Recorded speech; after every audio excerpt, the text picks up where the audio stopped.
Welcome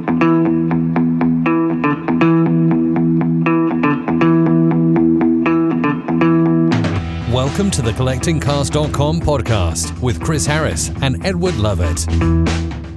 Hello and welcome to another Collecting Cars podcast. Special day for me here because I'm currently sitting near Hereford with one of my heroes.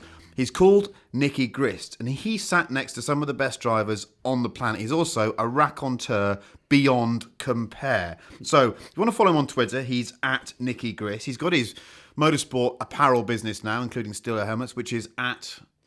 Is that Nicky Grist Motorsport? Nicky Grist Motorsports, yeah. Yeah, you see, I you know all can this see me stuff. on nickygrist.com if we're going to do a serious plug. If you go to any event, you see an NG. It's not a biscuit manufacturer. It's genuinely Nicky Grist Motorsport. So, Nicky, thank you very much for hosting us at your place of work.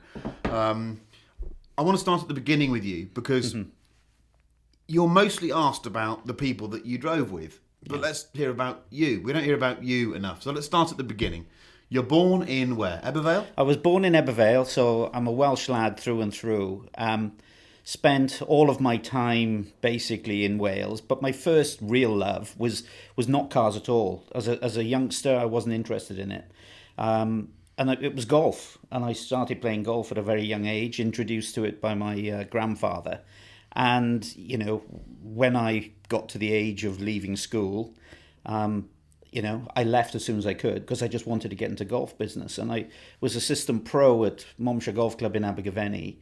And, only after working there for a couple of years, which was hard work as a young kid at that time. So you were scratched at that point. What were you playing off? Well, no, my handicap would have been higher than that. I think I was off about 4 or 5 when I turned pro, something like that. What are you now?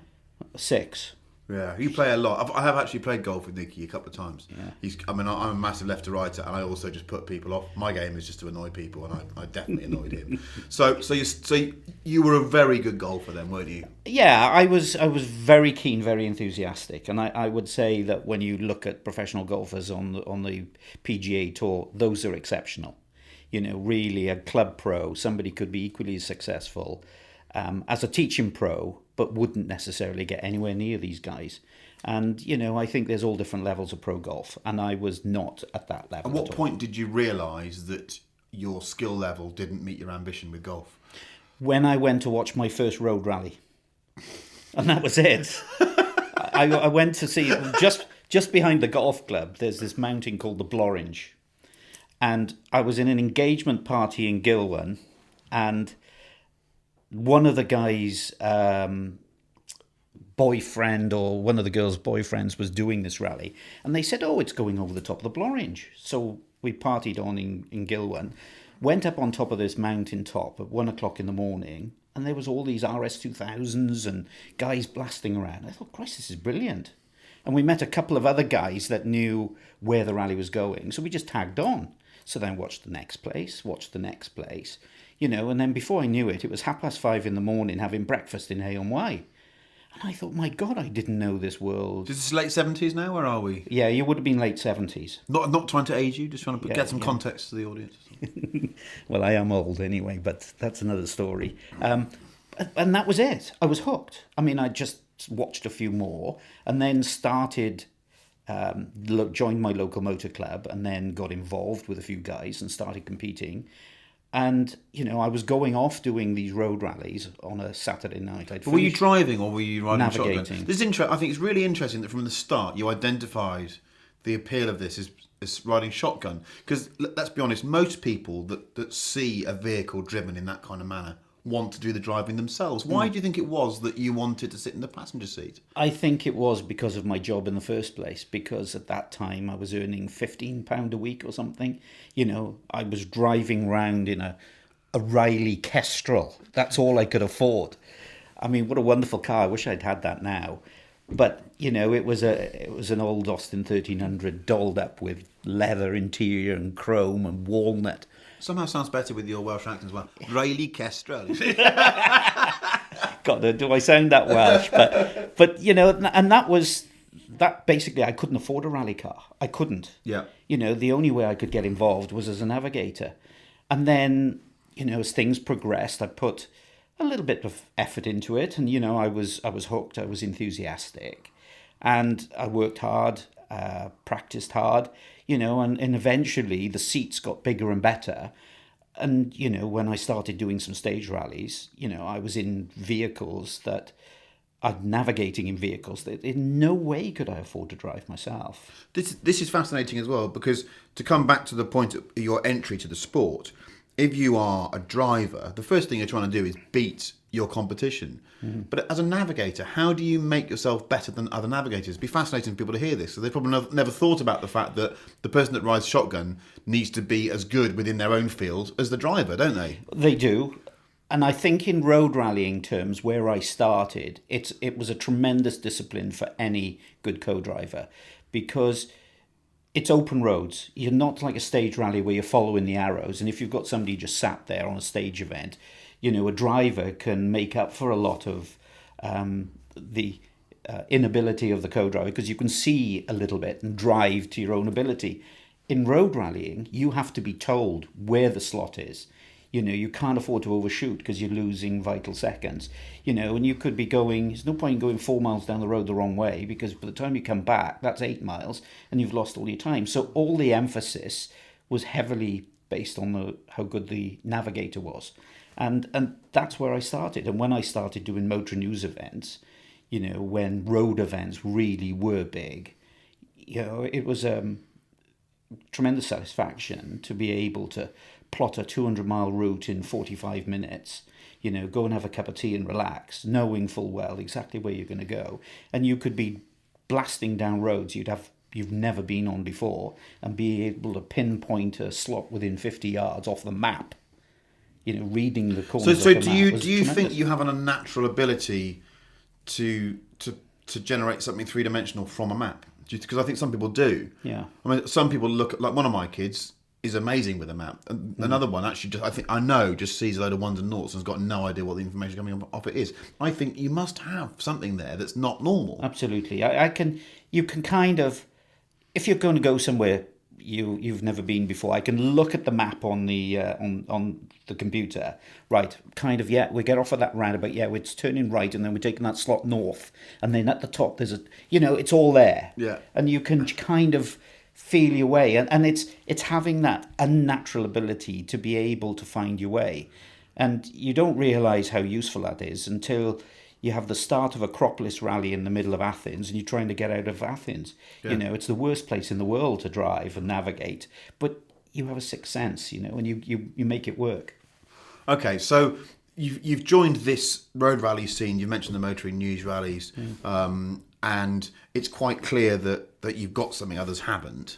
So I was looking back through some biographical stuff. There's a name that comes up early on. Steve Davey seems to be was that the first person you felt you had proper success with? Yes, really. From Abergavenny, an Abergavenny lad as well. He started with 1300 escorts, and then RS2000s. We went right the way up to motor news with Steve, and we were he was the youngest driver ever to win a motor news event, and we won probably the event of all road rallies at that time. Was the Kilwendig down in West Wales, where you'd have a 200-mile route within a 12-mile radius of the start town, back and forth, ducking and diving, hairpins, slot lefts, T-junctions, and, it was a whole... Was it fun or was it pressure? Oh, it was great fun for me. Yeah. And I think that if you're going to be good at something, if you have to think hard and worry about it, you're not necessarily on the road to success. It's having that inner confidence just to say, this is okay, this is good, relax. And, we'll talk later my career about the drivers that I've been with. They all kind of had that inner ability to know they could do it and not even have to think about it. It just happened. So when did you take the step to becoming a professional? When did it become your livelihood?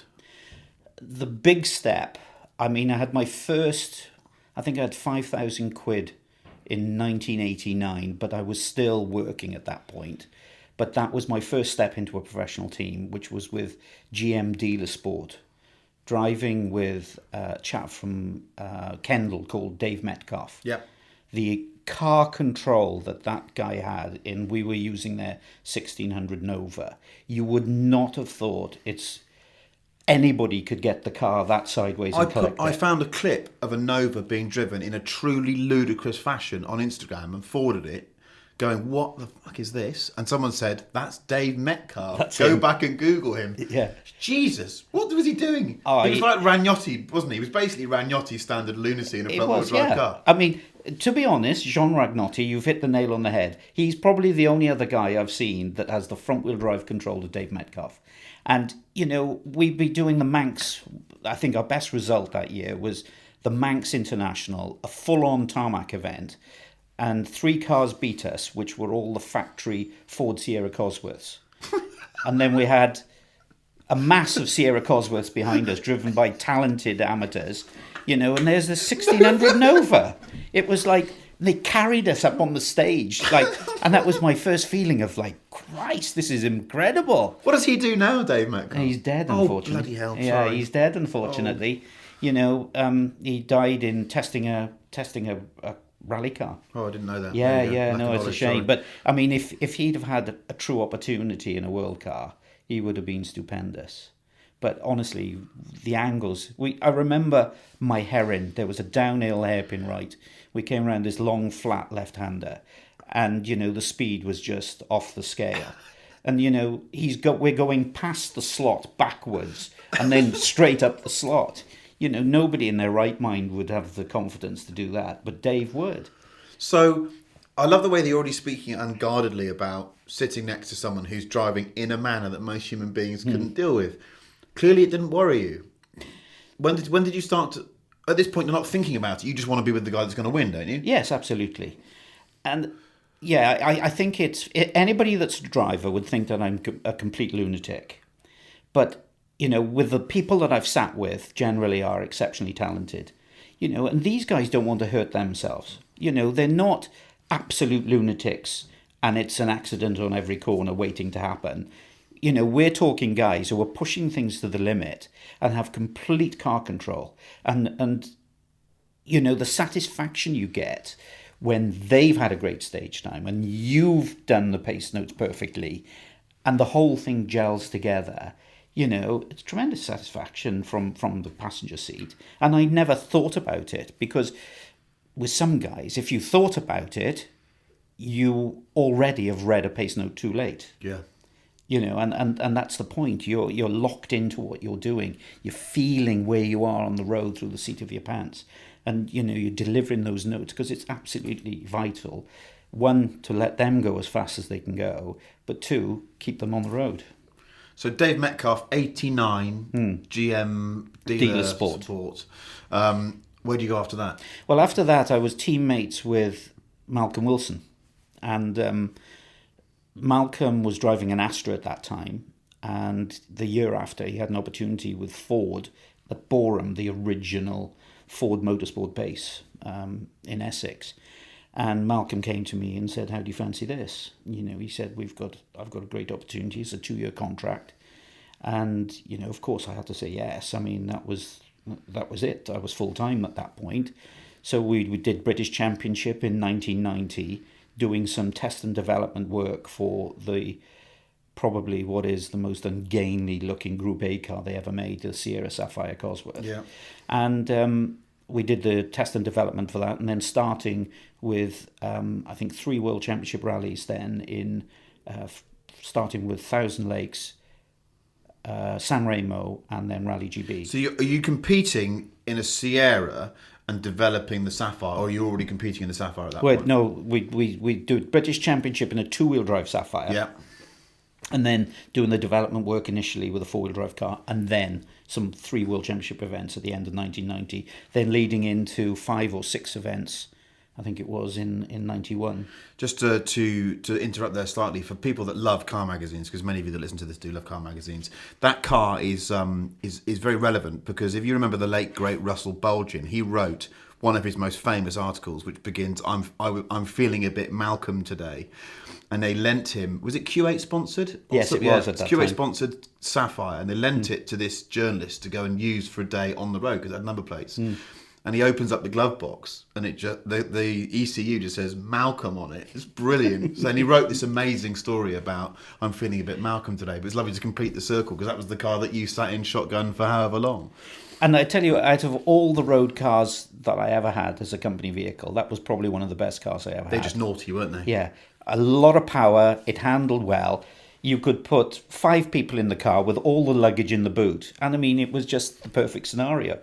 But yeah, you've done British Championship. How did you get on?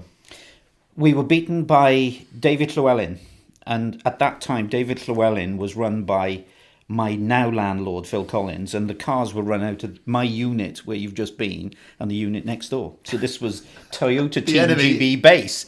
And so, yeah, he was a 4-wheel drive car, driving exceptionally well, and we were only in a 2-wheel drive car. We had no chance, really. But, you know, it was a stepping stone to bigger and better things. And, you know, it was all about the World Championship, really. And other than Wales Rally GB, I'd never competed outside of Britain, other than some odd events. So what was your first, of those 3 rallies that you had, World Rally Championship rallies, what was the first one? Thousand Lakes was the first one, and my God, what an event. You know, and you sit with, and no disrespect, Malcolm's a top flight driver, you know, but that event is so off the scale for anybody that's not used to it. And in its pomp then, what was the entry? It must have been a couple hundred cars, wasn't it? Yeah, well, probably at least. Yeah. At least. But, you know, you would have had, you know, at that time, you would have had your Lanciers, your Toyota would have been there with a 165, and, you know, you had top flight drivers at that point, you know, but driving in Finland is so completely different to anywhere else because, you know, for a co-driver, it was pretty difficult to keep your concentration levels there because you have this undulating gravel roads at real high speed, and you could have this monstrous jump into a tricky right-left scenario, you know, and the likes of the Finns would know it, inch perfect, but anybody else has got to back off. They've got to take it easy. You know, we were probably blasted out of the water by these locals. But it was a great experience nonetheless. And for your skill and for your craft, how did you go about it? Did you try and meet some of the local co-drivers to try and talk to them, or was it more of a hunker-down mentality, just do the best you could? Because you're a bit of a sponge, you're a clever bloke, and I'm sure that you wanted to go and soak up information, but people aren't always willing to deliver it, are they, or to share it? No, not really. And I think that, you know, I think we do some coaching now with Motorsport UK with young co-drivers, and it's all about pre-event preparation and attention to detail. So you're doing your homework, you're trying to find videos, you're trying to look at it, to get a feeling of what you're up against. But there was none of that for you. You can go on YouTube and have a look at onboards, could you? Not at that time, no. But, you know, you try to do as best you can buying DVDs or videos. And, you know, you kind of got a feeling for it. But we did have teammates. We had Penty Rickler was our teammate. Although he had an Irish co-driver in Ronan McNamee, and I don't think Ronan necessarily was the best of educators because it was more a laugh a minute. Was Penty controllable or not? I mean, he was absolutely out there, wasn't he? He was all right. But as it happened, you know, in the Sierra, I'm sorry, going away from our story now, the second rally we did was in San Remo. And the first stages of San Remo were just north of the city in the mountains at night. And we had these side exhausts they fitted on the car, a bit disconcerting because I kept having these flames shooting 20 feet out of the side of the car. And what they hadn't put enough heat protection on the plastic sills that we had on the car. Well, Penty's car caught fire. So Penty dived out of the car trying to get the fire extinguisher out, and unfortunately pulled his back, and he was in quite a lot of bad pain because trying to get the handheld out from behind his seat. And as it happened, you know, he made a claim against Ford Motor Company on insurance for this. Well, you know, as a professional driver, you don't do these things. And surprisingly enough, he never drove the Ford again. But that was Penty for you. He so when he obviously retired and wanted to carry on earning a few quid, he had this driving school later on. And when I started being a journalist, he came along to one of our show how good you can drive challenges on Autocar magazine. We called it the Sideways Challenge. Yeah. And everyone turned up, big racing drivers up. A young Lewis Hamilton turned up age 16. It was an amazing event, the last one that we did. And we had Penty along. And he turned up looking like he'd not slept for a couple of days, bless him. And he, to demonstrate his car control, he had turned up in a front-wheel drive Mitsubishi Galant and did a lap of the steering pad. We had to do a lap of this entire circle sideways in a BMW M car. And he did it sideways with the handbrake on, front-wheel drive, in his Galant, with just pulling the bar as he could. Did a whole lap in his front-wheel drive car, and everyone just stood there going... Of course, none of the young guys knew who he was. But he just got out and went, "Hello, I'm Penty Galant." Just absolute legend. Yeah, but tremendous driver. And also, charismatic beyond belief. He had this... I can remember Colin Goodwin, who's going to come on this soon, this podcast soon, turned around to me and said, he has the conviction that makes you believe he could solve third world debt with a handbrake. Yes, that's right. Can I tell you a story about Ronan McNamee? Go on. And Ronan, during one of these recce's, he was talking about, at one time they drove for GM Dealer Sport and they were sponsored by British Telecom, yellow and blue Astra. Yes. And they were doing the... With the T with the dots on it. That's right. Yeah. And they were doing Ulster Rally, and they were staying at the most bombed hotel in Belfast, being the Europa. So Ronan, in his wicked style, told Penty, "Listen, this is a pretty serious place here. This is the most bombed hotel in Belfast, and it's quite serious at the moment. There's a lot of unrest in the city against." Bombing is a real possibility. So what you have to do, is you have to sleep on the floor. So you need to prepare your blankets and stuff, and then you need to get the mattress off the bed, and you need to sleep underneath the mattress. It's the only way you're going to protect yourself. Anyway, Penty said, "Oh, right, okay." He was all very serious. So Penty says, "I think I have to go to bed. I have to go and prepare my room." So off he goes. So Ronan McNamee now gives him about an hour or something down in the bar, gets one of the local guys to come and open up the room, and there's Penty on the floor with his mattress on top of him. It was so funny, so fun. But the way Ronan told the story, but he took it all in. He just soaked it up. We just slept with a mattress on. Yes, he slept on the floor with a mattress on the top of it. Anyway, he jumped back into bed properly after that. But it was so funny. God. Anyway, but that's... He was a big boy in the car as well, wasn't he? Remember, you watched those old sort of... there was the Mobile One championship thing they did, right, which is 89, 90, or was it 91 around 89, then? 90. He's in that, and he's just massive. He fills the car up, doesn't he, Penty? But he was... I think so many Finns are exceptionally naturally talented. And I think a lot of European drivers have to work hard to be fast. Yeah. And you can tell that in the way that they're driving in the car. And I was lucky enough through my career to sit with two exceptionally naturally talented people who we'll cover a bit later. But when you're in the car, everything's like slow motion. But then you could look at a Carlo Sainz who's equally as fast in the day, but you can see he's working hard and the sweat is dripping off him, and his testing is like to the extreme, to the point of almost not sort of making sure everything is covered, but not necessarily being any better for it. And Penty was one of these guys that was just playing with the car. It was just dancing, with the pedals and the steering, and you just make it just sing. And it's such a pleasure. And now I've done a little bit of driving recently.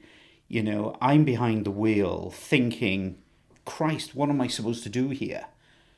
In this situation. But when you're in the passenger seat, my whole career has been sat next to some of the best drivers in the world through all the testing and development work that we've done, and you have such a tremendous ability to feel the car from the passenger seat without having to think about the driving.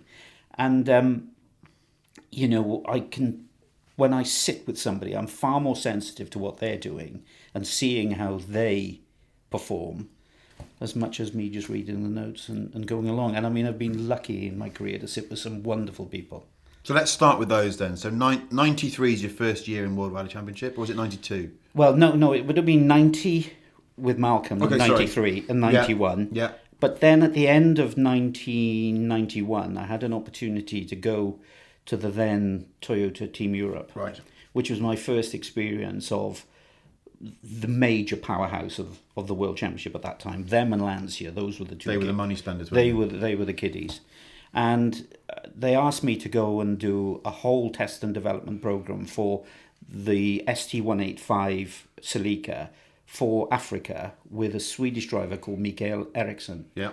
Now, Mikael at that time had won 2 or 3 World Championship rallies, I think. So December, we went out and did this test and development program. We spent 3 weeks in campsites and going off on safaris, and that whole experience was just mind-blowing, having never been to Africa before, and the conditions we had to drive against, to then coming home for Christmas, going straight back out early in the new year, to then having had this test car rebuilt, doing a 5,000 kilometre loop of the route as a reconnaissance, to then going to the airport to meet this Antonov plane that's just arrived there. How much money are they spending? I know. An Antonov plane just rocks up on the tarmac, and the whole nose of this thing opens, and out the front comes, a brand new 185 rally car with all the fresh bits that they've decided from the test they want, with 2 full service vans, 2 proper prepared Toyota Land Cruisers as chase cars, and a helicopter. So the helicopter's our spotter, you see. We've got to have a spotter there because the roads are open. Yeah. And, Christ, this is for us.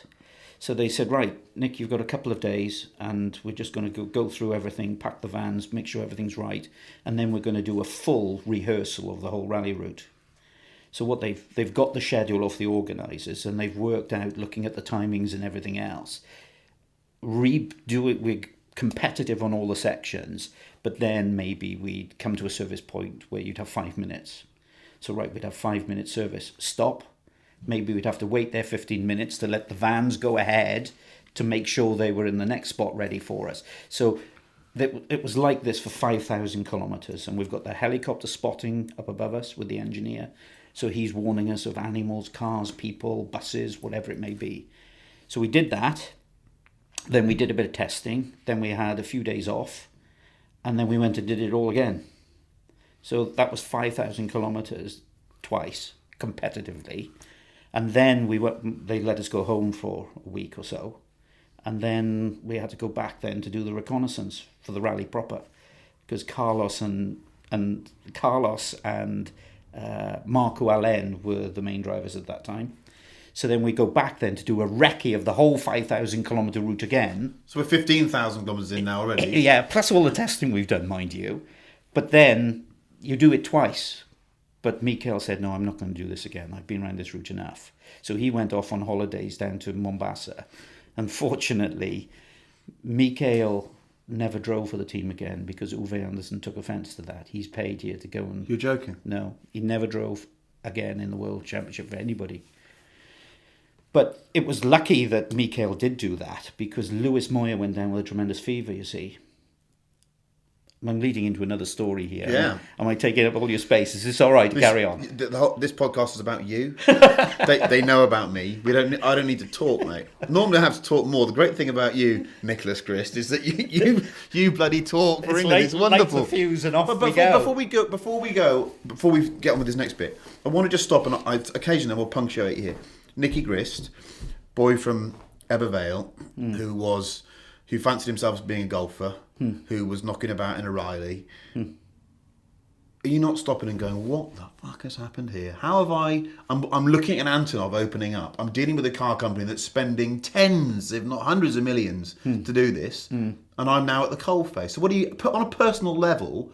What's going through your mind? You're earning some money.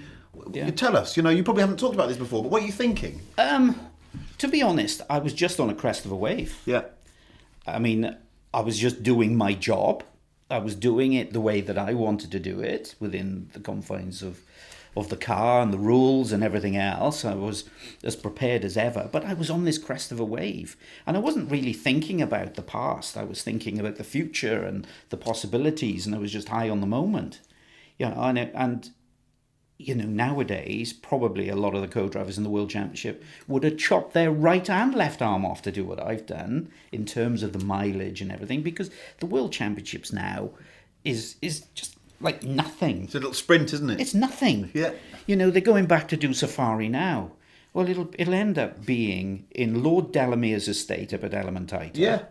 We had a 75-kilometre section in there on one rally, but the whole route will be based in this estate, where they'll get rid of all the people, they'll get rid of all the animals, as many animals as they can. You'll have special stages. It probably would have to be smooth, because probably, they won't. Cars can't deal with it. The cars can't deal with it anymore. They won't want to re-engineer it, but then, I did the route so many times that, I've never been to Africa before, and before I knew it, I'd probably done 30,000 kilometres of high-speed motoring in the world's best rally car, with all the team, all the spares that you wanted, the best of everything. And it was a bit of a wow moment, I suppose, when you think about it now. But you don't know it. You never know about wow moments in your life, do you? No, at you the don't. time? Not until you go back and you think about it. And it's about, collecting memorabilia, or something happened, or you broke something, and Jesus, I wish I'd kept that suspension on now. That was a really key point in this rally, and you think about all those things, and but at the time you don't think about it. It's all about get going, winning, fastest time, getting to service, making sure I'm checking out on time. It's all happening. Lewis Moyer then comes down with a cold. Oh yes, right. We'll go back to that story. So he's on holiday. I've done all my notes, so I'm just lazing at the Serena Hotel in the middle of Nairobi, and there's Carlos Sainz pacing up and down the pool, being really anxious. Lewis has got the most dreadful cold. He's in bed. He can't go anywhere. And I said, Carlos, you look a bit, apprehensive. What's going on? He said, well, we've got a 250-kilometre section that we haven't done. And he said, I'm just worried we won't be able to see this section before we go in. Well, of course, on the scale of that rally, 250 kilometres are the worst conditions. You have to drive the whole lot slow. So potentially he could have lost 20, 30 minutes in there, if not more. And I said, well, listen, I can't read or write Spanish pace notes. But I said, why don't we, I know the section, why don't we go into town? Let's buy a tape recorder. And I said, we'll buy some load of batteries and cassettes. And I said, we'll just give you the mic onto your headset. And I said, I'll just show you the way to go and just dictate the notes onto tape recorder. He said, that's a very good idea. That's a very good idea. So off we go and we buy one of these ancient bloody video recorders. So I'm sat in the seat now, and we're going to the workshop, because TT had a permanent workshop in Nairobi, which there was about 40, 50 people in there all the time. And so I navigated him down past the airport, down to a place called Sultan Hamid, turned left into the section. Right, the start is here. And I said, I know where the junctions are. I'll navigate you around the junctions, but you're going to have to sort everything else out. So we're driving this section now, and he's going like hell. And you can imagine, when you're making pace notes in a proper rally car, you can only go as fast as the co-driver can write. Yes. And when the conditions are like this, you're going to have to be sensible. So now he's going like hell, and he's... What car are you in? In a full Group A. Are you? Group A rally car. Yeah. Because, latter years they changed recce cars to modified road cars. But back then... Well, back then you could use a full rally car, which you have to have. But it eats road cars, this place. Yeah. Eats them.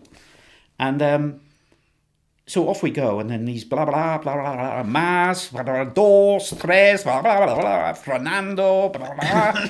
And then next minute, boom, bang, boosh.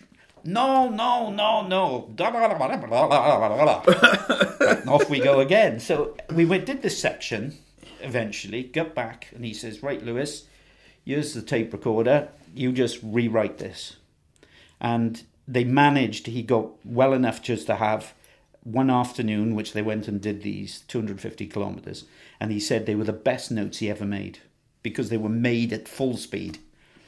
And so I saved, fortunately for him, I think he went on to win that rally. And he went on to win the World Championship that year too.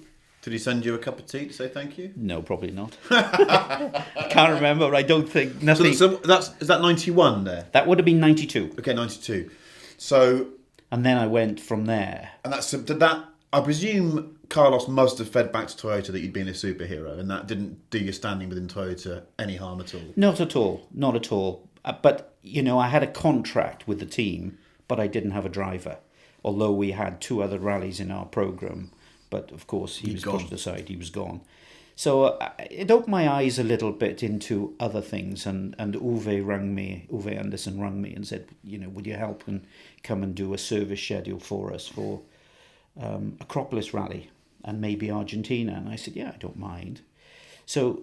But a lot of people would be insulted by that because they've got one goal, and that is to get into a championship-winning car with a great driver. But it's interesting that when you're asked to go and do a service schedule, you're saying, that's fine. Your reaction wasn't, that's beneath me. No, not at all. But it's better than sat at home doing nothing. Yeah. And I think it's important for any youngster or anybody that wants to get on in the sport. If you don't have a drive, just go and hang out. Speak to everybody, speak to people, be there, show your face, introduce yourself. It makes a difference. And I thought, well, let me get out there. But tremendous experience doing these service schedules, and that really opened up my eyes into trying to coordinate 15 service vans, 6 tyre trucks, 2 helicopters, 2 motorhomes. What else did we have? 6 mechanics cars, 2 chase cars, management cars, and everything else. And you have to coordinate this in a part of the world where the maps you may as well use as toilet paper because they just have no resemblance to where you are. The names on the map don't match the signs or the villages that you're entering. It's chaos. So you have to make road books for everybody. So every service vehicle had a complete dossier of everybody's routes. So if you had to chop and change the schedule, everybody had a route to go from here to there. And you're a detail man, aren't you? Because people can't see where we are now, but your work premises are immaculate. This, even the display cabinets downstairs, and I can tell that if you walk in and something's moved, you're like, get that back where it was. Yeah. So that's a kind of an activity for you that would have been actually quite pleasurable, wouldn't it? Yes. So they're just making it right. Yes, absolutely. And I revelled in it really, but it takes 4 weeks to do it. Because it was 2 weeks on the ground doing it all, and then it was 2 weeks putting it all together. And you didn't have Excel spreadsheets then. You're typing it out and then photocopying it and hand drawing stuff. And but it was a tremendous experience. But I sat with Uwe Anderson, and I can't say that's necessarily made my career, but it gave me other opportunities. That we were on one part of the route, and Uwe was driving, I was navigating, and I said, service 3 is a bit late. He said, what do you mean? And I said, you should have been over the top of that hill there, and you could see the road coming over this hill. He said, who's in service 3? And I said, it's Paddy, somebody other, and another Irish chap. No, typical Irish, he said. Anyway, next minute, here comes the vehicle over the top of the hill. I said, that's okay. He's got time enough. He's going to get to his next point. Uwe said, very good, he said. He said, you're a very good coordinator. I said, Uwe, I'm a much better co-driver. And... later they wanted me to do Argentina, so I did Argentina completely by myself in terms of schedule work. And at the end of that year, I had the opportunity, which was the breakthrough for me. And I was in a negotiation with Juha Kankkunen at the end of 92. But after some negotiation, it ended up he decided he was going to stick with Juha Pirinen, his present co-driver. So that was a bit of a shame because you are 3-time world champion, driving for Toyota in 1993. It would have been a fantastic opportunity. But then Uwe said to Armin Schwarz, listen, I know you're going to Mitsubishi. If you want a good co-driver, Nick's your man. And then so I joined Mitsubishi in the first part of 93. But little did I know what was going to come later in the year, which was going to completely change my whole career, really. This is a very good place to take a break always, Nicky. I'm not trying to cut you off here. So I'm going to say, go and have a comfort break, guys. Go and get some Jaffa Cakes is the biscuit of choice, by the way, today. Jaffa Cakes, comfort break. Come back, because the next part is the juicy bit. It'll be a load of Juha Kankkunen, a lot of Colin McRae. and hopefully some more stories from Nicky. So we'll see you in a minute. Bye-bye. Collecting Cars, the safe, smart and simple way to buy and sell collectible cars. An online auction platform for the UK and Europe. Follow us on Instagram at Collecting Cars and also collectingcars.com.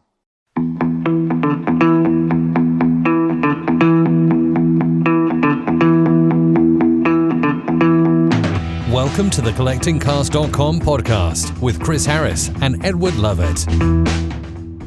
Welcome back. I hope your bladders are empty, and I hope that you enjoyed the Jaffa cakes, because they are the biscuit of choice this month.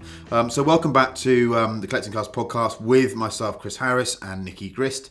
I'm loving this. I've just pull the string on his back and let him go. So we've got to the end of 92. We're beginning 93, and Mitsubishi is the manufacturer now. Yeah. It was a small-time program. We were only going to do 7 events, I think, in total. Car was an Evo, was it an Evo 2? It was a Lancer 1. It was the very first Lancer. It wasn't even an Evo at that point. So, they took the Galant and basically put it into effectively a smaller body shell. And it was a pretty little car, and the engine was always a great strong point in the Mitsubishi, as it is nowadays. A lot of people are using that engine. So, the package was basically not bad. And we started off with Monte Carlo Rally, but of course, I'd kind of overcome the disappointment of not being able to get the Kankkunen seat. But okay, at least who are you with now? Armin Schwarz. You're with Armin Schwarz, right? Okay, yeah.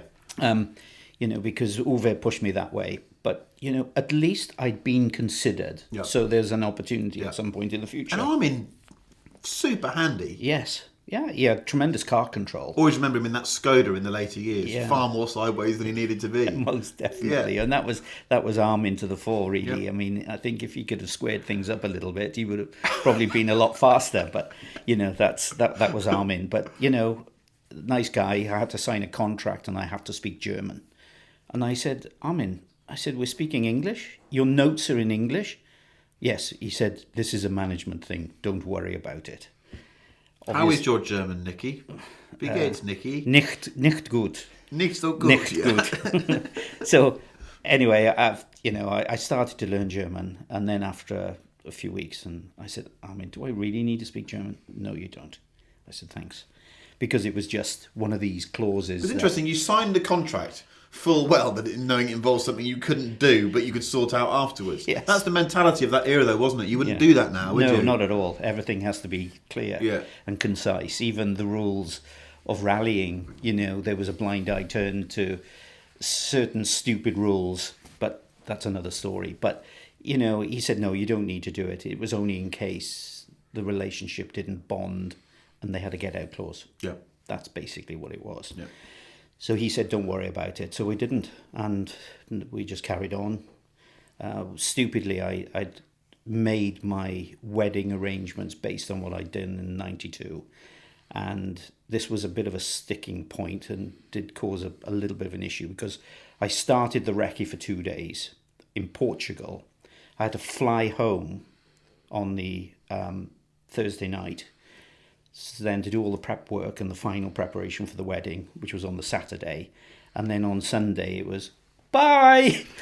Off I went back to Portugal again to do the rally. Well, started, you mean to go on. At least she was prepared for what life was going to be like. She was, poor lover. She's been living rallying for the last 35 years, but we're still together, so it can't be that bad. But so we were kind of going through the motions with Armin, and, we weren't up there. We weren't in a position of winning rallies, but, I was doing Monte Carlo again. I did Rally Portugal again. And then, I can't remember what the last event was I did with Armin before. I was at home, chilled out in bed. The wife was in work.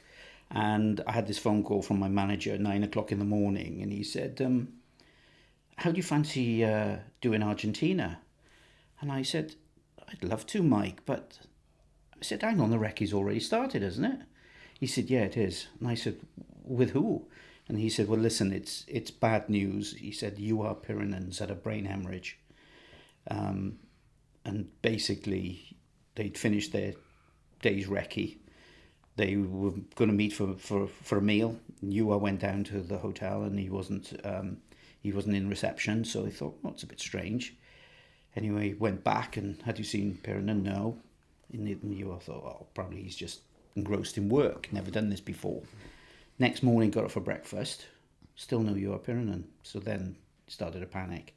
So then he got the manager, and there he was, poor chap, collapsed on the floor. Fortunately for him, he was in a place called Villa Carlos Paz, which is close to Cordoba, and one of the leading brain surgeons at that time was in Cordoba Hospital.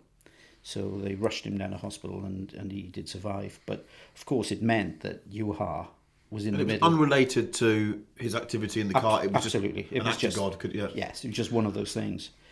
But of course, while certainly not good for him, it was brilliant for me because, Juha wanted me. And I said, well, yeah, great, I'd love it. But what about my contract? He said, well, I've already put a phone call in with Mitsubishi. Just prepare yourself to go. But he said, if you're going to go, you'll probably go and do Argentina, and then straight off the back of that, go straight to New Zealand as well. So it's 2 rallies. So I thought, right, that's fine. So did you phone Armin yourself or leave it to the management? No, I left it to the management. Never spoke to Armin at all. So, of course, he had to go to Andrew Cowan, who's recently just passed away, and just said, listen, this is the situation. What's the chances of borrowing Nicky for a couple of rallies? So I had to sit tight, pack my bags. Next minute, I had a phone call. Right, Nick, you're flying out of, Heathrow at 2:00 in the afternoon. He said, get on the road, pick your tickets up. So I went down to Newport, met the wife, and give her a kiss and a cuddle in the car park. Bye, darling. See you in about 8 weeks or whatever it was. It was probably more like 6 weeks. But off I went, and I went up to the airport and picked up my ticket from British Airways, and I was flying to Paris. And then I get to Paris, and then I had to pick up another ticket, Aerolíneas Argentina, get my ticket. Christ, it's first class. I thought, I must have made it now. So now I'm flying first class, and I had a job to do at the other end, but I just had to have a glass of Krug. Do you know what I mean? And I had to have everything, and I didn't want to sleep. I just wanted to have all this first class service. I did manage to get my head down for an hour, and then I took one of the small regional airlines up to Cordoba, where somebody picked us up, took me to the hotel, and walk into this hotel reception, and here's Kankanen sat there with an ashtray piled high with little cigarettes, loads of espresso coffee cups, road books, pace notebooks there. He said, come on, Boyle, we've got a job to do. So I said, right, give me a minute. I just went in, quick shower, change, got the road books, and we managed to get round every stage just twice. So fortunately, we had enough time to do that. And then we had to drive 400 kilometres north up to a place called Tucumán, where the rally started, and there was a super special, 2-car super special. So we did this recce, did the stage then in the evening, and back at me, we were only bloody fastest. So now here I am, dragged in last minute to leading my first World Championship rally. I thought, Christ, I can't believe this. And so his driving. So first of all, tell us about the man. So he's known to be an absolute legend. He's sitting there on the bangers, having his coffee. So he's not a modern athlete in that respect. No. But I presume you're in the presence of greatness straight away. Absolutely. I mean, listen, he'd won so many rallies. He'd won 3 World Championships at that point. So the guy was a talent. And I only got to know him later in the year, really, of the way that he thought and the way that he processes situations. But, we were driving down from Villa Carlos Paz, so there's a road section after that stage, and, he's got the window down, window 1 inch, cigars come out of a special pocket on the door side and lights his cigar up, and he's just holding the cigar, driving, blowing it out the window. And, it's all just pretty chilled out and relaxed. And then we went to Parc Ferme, and then, off we went next day, started again, and then we were fastest. And, we basically ended up, winning this and leading this rally. We had a fair battle with Mickey Biasion, with Ford at that point. But we were leading the rally. And the last day, we were driving from the hotel to Cordoba, where the Parc Ferme was. And the rental cars at that time in Argentina were dreadful. The worst cars in the world. You know, you could probably get a better banger off a street corner than you could a rental car. Anyway, there was an old Renault 9 thing. It was horrendous. So there was Didier, Bernardicelli, you are, myself, and George Donaldson, the coordinator. And it's 5 o'clock in the morning, and we're leading my first World Championship rally. This is the last day. So we're going up this hill out of Carlos Pass. Next minute, the car starts jumping, you see. Christ, and I'm on tenterhooks, you can imagine. So I look at the petrol gauge. Fuck's sake, George, there's no fucking fuel in the car. And he said, it'll be all right. He said, it'll be all right. And the car's jumping like this. Fuck's sake, George, let's get back and get... I said, it's 16 kilometres. It's 5 o'clock in the morning. We're not going to be necessarily be able to wave a car down. And he said, no, once we go over the top of this hill, it's all downhill, he said. We could cruise. And then UR chirps up and says, don't worry, boyo, it'll be okay, it's fine. And Didier was next to me in the back seat saying, Nick, don't worry, we'll get there, it'll be fine. So this thing is chugging its way all the way to Parc Ferme. So we eventually get there, and I said, fuck's sake, George, that is totally irresponsible. That is absolutely, I'm going off on one now. He said, but I told you it'll be all right, didn't I? I said, yeah, you did, but that's not the point, is it? Yeah. Anyway, UR said, don't worry, boyo. He said, I knew it would be okay. I said, why? And then George looked at me. He said, Nick, the fuel gauge hasn't worked since we've had it. He said, I filled it up last night. All of them were in on this, just to wind me up. So, of course, I was pulling my hair out. But it was genius, because it was a way of... They were trying to get to know you. They wanted to see... They were pressure testing you, weren't they? Well, they were in many ways. Well, they had as much pleasure out of it. Genius. You know, the George Donaldson did. But anyway, as it was... But if you were a driver, it would be massively reassuring for a Finn like him. He's Mr. Let's go with it. But it really helps to have someone that worries. If you're a non-worrier, you want to be partnered with a warrior, don't you? Yeah. I think sport has changed so much. It doesn't matter what it is. It's very intense now. Everything is intense. It's all about preparation. And yeah, I agree with that. But you have to have a little bit of lightheartedness as well. Why are you doing it? Yeah, you've got to take that pressure away. And with UR, there was never pressure anyway. And there's no doubt, particularly in motorsport, if you remove the pressure, you go faster. Yes, you do. You do. And that certainly came out. And later, we went on to win this rally and went and won the biggest trophy I'd ever won in my life. It's almost as tall as me, which wouldn't take a lot of doing. Probably same size as you, actually, Chris. But I've got height for radio. No, but it was a massive trophy. Then they give us a cheque for $5,000, which we spent on a party for the guys. So we just said, yeah, just party on. And then we flew over the South Pole via Ushuaia with Aerolíneas Argentina to go to New Zealand. To New Zealand. So you actually go over the South Pole? Yeah. How many flights do that? Not many. Not many, but at that time we flew from Buenos Aires right down to Ushuaia, the tip of, well, the southernmost city, isn't it, in the world before you get to Antarctica. Yep. And then flew over the South Pole to get there. So that was some experience. But then we did Argentina, and then New Zealand, which went okay. But we got thrashed by Colin McRae. And it was one stage, particularly Motu, where he took a minute out of us in 50 kilometres, which was unbelievable. Did you know Colin then? Only through basically competing with him. You'd walk past and say hello to him? Yeah, yes. No, because we competed against him with Malcolm in 1990. So you kind of knew each other. Yeah. And he took a minute out of you? A minute in 50 kilometres. And it was... What does Juha say at that point? Juha said... He said, how did we do? I said, how did it go? He said, not too bad. I said, he's just taken 1 minute from us. He just nodded. He said, very good, very good. But what could you say? You know, he just blasted everybody. But it was Motu at that time was incredibly twisty. So it was a corner, and something like 45 degrees or more, all continuous. And, you know, it's a bit like slalom in skiing. Yeah. You've got to get into that rhythm. Get into the rhythm, then you... Yeah. And Colin just had this rhythm. And you know what the Subaru was like. You drove it the other day. You know, that car Short was... wheelbase. Yeah, and it's beautiful. It turns in nicely. But, you know, the whole car is a little bit rear biased anyway. And it just lent itself to the perfect rally slalom. And he just tanned us big time. And I can't remember where we finished. Maybe finished second. But nevertheless, you know... So you got a P1 and a P2 from your first 2 times in this car. So how does the rest of 93 pan out? Well, then, of course, my next event was going to be... although the next event in the schedule was Thousand Lakes. But I had to go back to Mitsubishi for Thousand Lakes. So, the one event I'd love to have done with UR would have been Thousand Lakes. So I was there with Armin, and he took another co-driver, a French guy, just to sit with him on this event. And UR went off and won the rally quite easily. And I was with Armin. I think we finished bottom end of the top 10.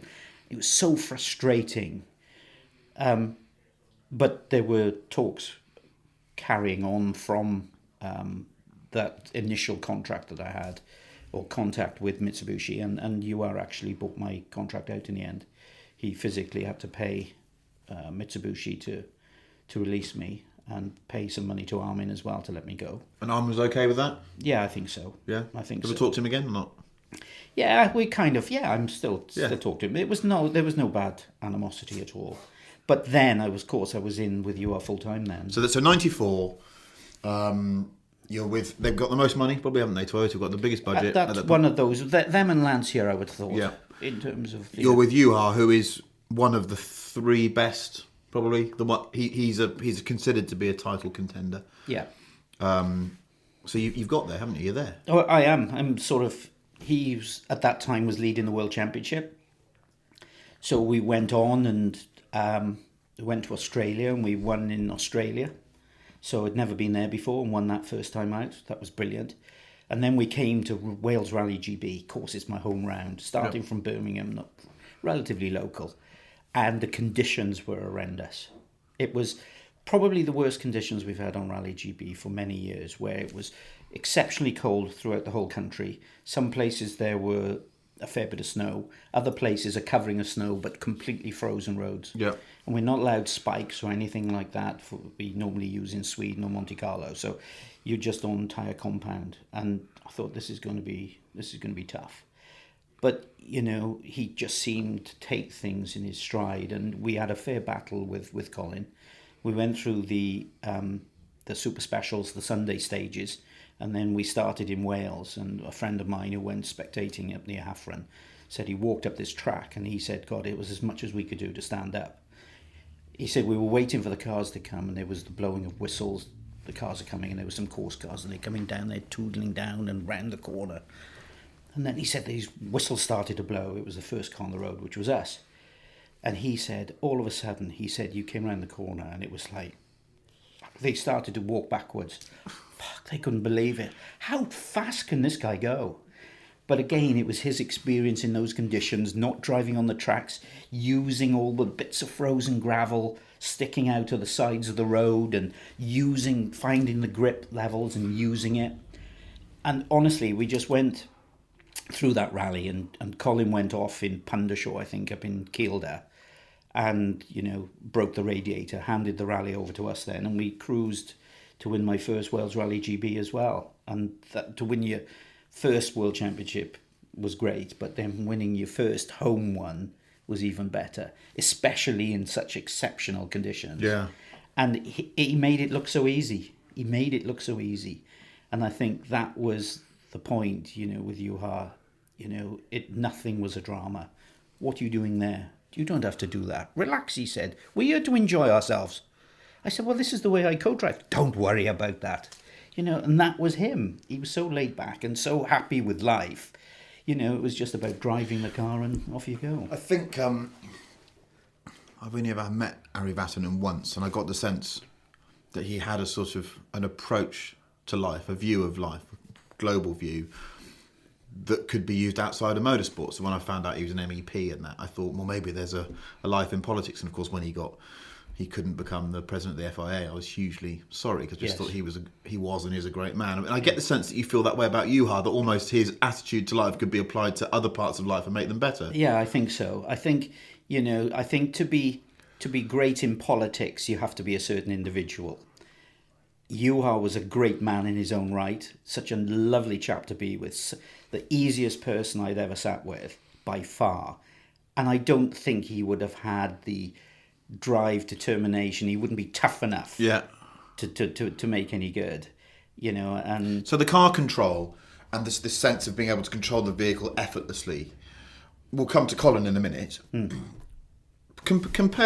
Begin to compare them. So what are they profoundly different drivers to sit next to? Could you sense that which one was driving by doing the Pepsi Challenge just by the feel of the car and the way it had been driven or not? I think probably Juha and Colin were very similar. Yeah. Very similar. I would say that Colin would be a lot braver in certain situations. Kankinen was a brilliant tactician. He knew how far to take it. Yes, and he'd know. We were doing a rally somewhere. I forget which one it was, and I don't know who we were up against. But I said that such and such. I said, he's going well. He said, he is going well. He said, to be honest, boyo, it's his rally. We finished second. You know, So how confident have you got to be to say that? Yeah, we finished second, he said. So he just let him carry on with it, and he just concentrated his effort where he knew he could keep third place behind him, but he knew that 20 points was far better than trying to challenge for 25 points and getting none. And that's why I think he was such a brilliant World Championship driver, because, you know, all right, what's happened in latter years with Ogier and Loeb, I mean, that's a different era. It's a different sport almost. Yes, it is, and you can't compare it. But at that time, he was a 4-time world champion, from being fast, winning rallies, but being bloody clever, staying out of trouble, and know as far as he would go, as far as he felt comfortable he could push, but making sure he didn't sacrifice a championship. And you know, he's probably won more manufacturers' championships than he's won drivers' championships. Yeah. Even the following year, Didier Auriol won the championship, but that came down to Juha performing on the last rally to give Didier the championship, to beat that driver that Didier wasn't fast enough to catch, but Juha had to stay in front of him to steal the points from him to give Didier the championship. Amazing. So, you know, he's helped other drivers win world championships too. So at this point, Colin is with Derek Ringer, isn't he? Yes, he is. I think what's interesting is I don't know Derek. I've never interviewed him. I'd love to do a podcast with him, but there's an association between you and Colin that is a very strong legacy, to the point where I think a lot of people still think that he won his world championship with you in the passenger seat, which is unfair on Derek, because that was his world championship. So you go on from your how many years are you with Juha? The last year, I had contract with him up until the end of 96. Yeah. But of course, 94, we just went through the motions. 95 was the story you've just told, where we were leading the championship, excluded, but we still had another year in our contract. Did you? And they had to pay you? Yes. Yeah. But we were dabbling around. The team were banned, but we had effectively factory cars run by satellite teams. Yeah, okay. So Toyota Team Sweden run us on a few events. Yeah. And Grifoni in Italy run us on a few odd stuff. Rally de Valais in Switzerland we did, and Ypres Rally in Belgium. Did some nice stuff. So 95, I'm not going to ask you to talk about the full ins and outs of it, because that's not fair, but I believe you when you tell me that you always thought it was just an engine map, effectively, as we call it now. You had no idea, did you? It was literally... The first time it reared its head was in Australia. And we'd gone through a day or 2 days of rallying, and it was just business as normal. And we were right up there. We were doing okay. And then we get to Langley Park in Australia, where the service park was right next door. We had a quick service, fresh tyres, whatever it may be. And the engine guy came to us and said, right, guys, what we want you to do, this switch here, 5 seconds before you start, you just flick this switch. So we said, right, okay, what's this then? They said, it's a new evolution of the engine and stuff, and this is, we'll see how it works. I mean, they kind of knew how it was going to work, and then once we got to the start line, 5, 4, 3, 2, 1, go! Like, this car is like 2 car lengths behind in a 200-meter sprint down the tarmac before you turned into the gravel. What were they thinking? I don't know. But the thing is, it's like doing your dirty washing in public. Yeah. Everybody knew, and, the FIA were there and team managers were there and just saying, how does this happen? Nobody can have that much power. And, we went off and did the next day, and we ended up finishing second, I think. But we got to Spain and we were leading the World Championship. And there was us, we were comfortable, and we knew that we just needed a half reasonable result. And then we could hang on no matter what Colin McRae did, because we knew he was fast in Rally GB. All we had to do was hang on their shirt tails, and with the World Championship was ours. And, Juha was, he was quick on tarmac, but he was always trying to handbrake a lot of square corners. And I said, well, believe in the grip and let's, get on the power a bit earlier and drive it through the corners. And we worked on something. And anyway, at the end of the first day of Catalunya Rally, Christ was leading his tarmac rally, you see. We're beating our teammate Didier Oriol, the tarmac expert. And, Carlo said to us, bloody hell, you boys are going. He said, we came round one hairpin. He said, I could see your tyre marks as I was broadside coming out of a hairpin. He said, like, Christ, how can they power slide that far? He couldn't understand. And we didn't know. We just knew it was an evolution of the engine, and off we went.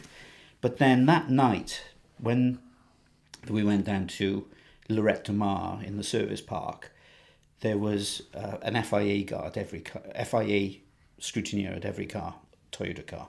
So we had brand new turbos every day. Yeah. So one thing that wasn't 100%, although it was a brilliant setup that you got for the TV, there was 2 clamps. Were there 2 clamps? And it was this bit, that bit, that's a bit, that's a bit. And they were looking at what was going on, you see. So you had to move both the right way? Yes, it was like it was the way that they were clamped or something. Yeah. I don't know. Anyway, they changed the turbo, put the turbo down, put the new turbo on, and then the scrutineer said, we'll take that, thank you very much. Oh, shit. Can you imagine if you were the spanner that had put it on the floor? Yeah. Well, I don't know. But I know the next morning we were completely oblivious to everything. We were having our dinner, we came back, took the cars, put it in Parc Fermé, went to bed, get up the next morning, off we go. Drive from Lloret de Mar up into the mountains, first service point, fresh tyres, and, gravel notes, right, sorted the notes out. And I went to have a quick pee before we set off, and here's Dieter Bulling now, the chief engineer. You've never seen a man look so grey in all your life. You could swear he was going to die in about 20 minutes' time. Chain smoking, lighting one cigarette before the other's out. He looked a worried man. Again, never thought anything of it. Everything okay, Dieter? Yes, everything's good, Nicky. Good luck today, good luck. I said, thank you, Dieter. Off we went, and unfortunately we crashed out that day. But then that night, of course... Did you try and crash in a way that took out the turbocharger? Fortunately, it did land smack on top of the bonnet, on top of a big boulder. But it didn't matter. They had the evidence, all the evidence they wanted. Yeah. Obviously, they looked at it a lot closer. Although they would have checked the size of the restrictor before we started the rally, because they would have sealed it. So it was beautifully concealed. Yeah. And a wonderful piece of engineering. But it was a blatant cheat. Yeah. And they got caught for it. And then that was it. That night, we were basically, Toyota were banned from the World Championship for God knows how much, a massive fine. We lost all our World Championship points. And then that was then game over for Toyota. But of course, led to this wonderful story that you relayed the other day of the Carlos and Colin battle in Subaru. And, I think while we didn't win a World Championship together with Juha, I'm glad that Colin did. Yeah. Because that'll go down in history, really. It was an amazing cheat. And I think also what needs to be said for those people that have bought the brilliant McLaren book about Group A, which does live in the shadow of Group B as an era of rallying, and probably doesn't deserve to, because there were more manufacturers, there were arguably more interesting cars, actually. There's a section at the back of the book about cheating, and it's quite clear that everyone was up to everything.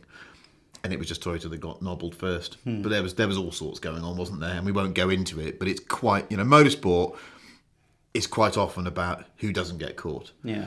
And I, in some respects, I feel a bit sorry for Toyota. And also, how do you square what happened with Japanese company culture? I mean, it must have been, the level of self-flagellation and all that stuff. I mean, there must have been people just, walking into the middle of the motorway. They must have been all over the place. Carry management. I mean, they were exceptionally proud individuals. It must have been hard work. I've never really got down to it whether Ove Anderson actually knew. Never found that out. Yeah. Because everything was very much a closed shop, and especially when it came to the engines. Even back in those early 90s, everybody had to have this special pass key and swipe this card, and it was only certain people. Yeah. And I know that speaking to certain mechanics, that things would appear on a car overnight while they're building them in the factory. Yeah. What's this? Oh, don't worry, just you carry on and build a car. Yeah. There was always stuff, but I think it's you can't. I mean, I know obviously about that turbo thing, and I'm sure every other team had their own little kind of cheat. But, John Wheeler from Ford Motor Company, who was very much the Escort Cosworth man at that time, he classed Group A as the cheating era. Yeah, because you didn't have enough power if you played by the normal rules to make the spectacle interesting, did you, really? No. And at the end of the day, Toyota got caught. And, we were on the sharp end of it, and we lost our World Championship because of it. And did we probably need it? Probably if we'd never used it, we probably would have gone on and won the World Championship anyway. Amazing. That's an amazing statement to make, isn't it? So you are contracted through to end of 96? Yes. So talk us through those years, and then we need to get to Colin, because I think people will be desperate to hear about the man now. Yeah. Well, but so you start your satellite operations that are effectively Quasi Works supported. You go and do stuff with them. Yeah.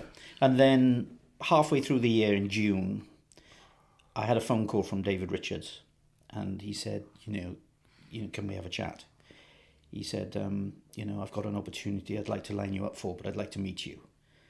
And I said, fine, no problem. Where would you like to meet? Because we had a very relaxed schedule. He said, I'd like to meet you. He said, Thornbury Castle? You know Thornbury Castle. Thornbury? Yes. Brilliant. I love the fact that it comes back to Thornbury. I'll go special shout out to my mate Shippy from Thornbury. You're going to love this bit.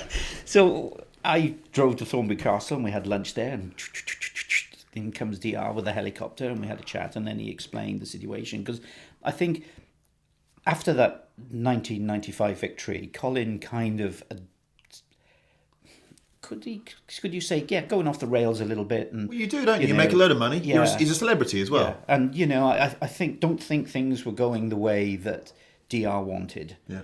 And, I think he wanted to get somebody to come in there to help try and control the situation. It's interesting. So this is as much about a holistic view of Colin's life as it is the bloke sitting next to him reading the notes. Yes. So it just demonstrates that the co-driver has a much bigger influence on the performance of the driver than just the notes. Basically, yes, to help control situations. You're a therapist. Yes, it's a bit like, the classic example is the golf bro and the caddy. Yeah, okay. And except in this case, it's a life and death scenario. Yeah. But the caddy can say, listen, don't be so stupid here. We've got a 3-shot lead. Just lay it up there. We can wedge it on and probably sink the putt, and you'd still do the same thing without the hassle. That's the life. So do you think? So you've benefited from the fact that Derek Ring has been identified as being not the right person for that point in Colin's life, but do you feel sorry for him as a fellow professional because he was jettisoned for something that probably wasn't his fault?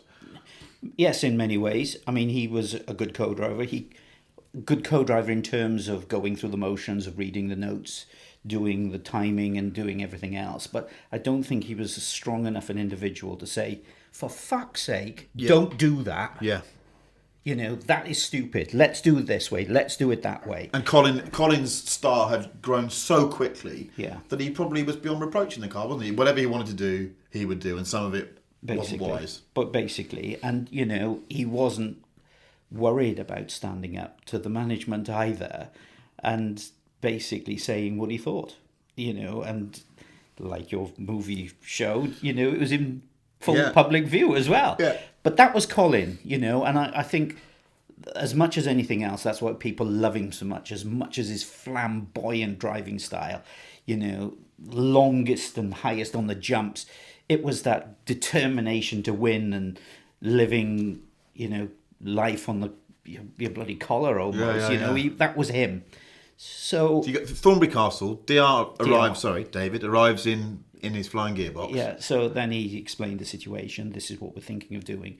I'm thinking for 1997 at the moment. This is obviously between us.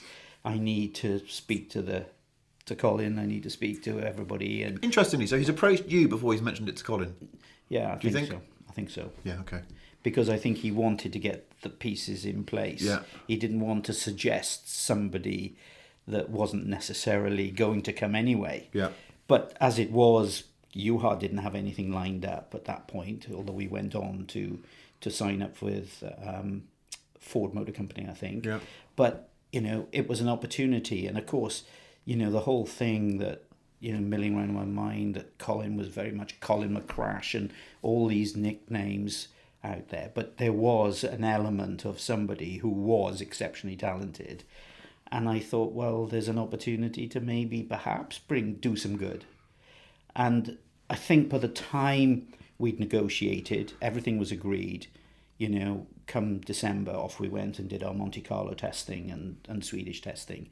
But I think by the time Colin got there, I think he kind of realised himself that the way things were going wasn't right and he had to change himself. So that helped us a little bit. But I think there was an element of respect for us both. Did he resent the fact that the change had been foisted on him rather than he'd chosen it? Because it's almost as if, did he turn up and he was told, this is your co-driver? No, I think there was a meeting and we went for meetings in ProDrive and discussed it. And, I think our personalities kind of gelled and, it was all quite fine. So David, being the arch manager he is, probably made it feel like it was Colin's choice when it probably wasn't.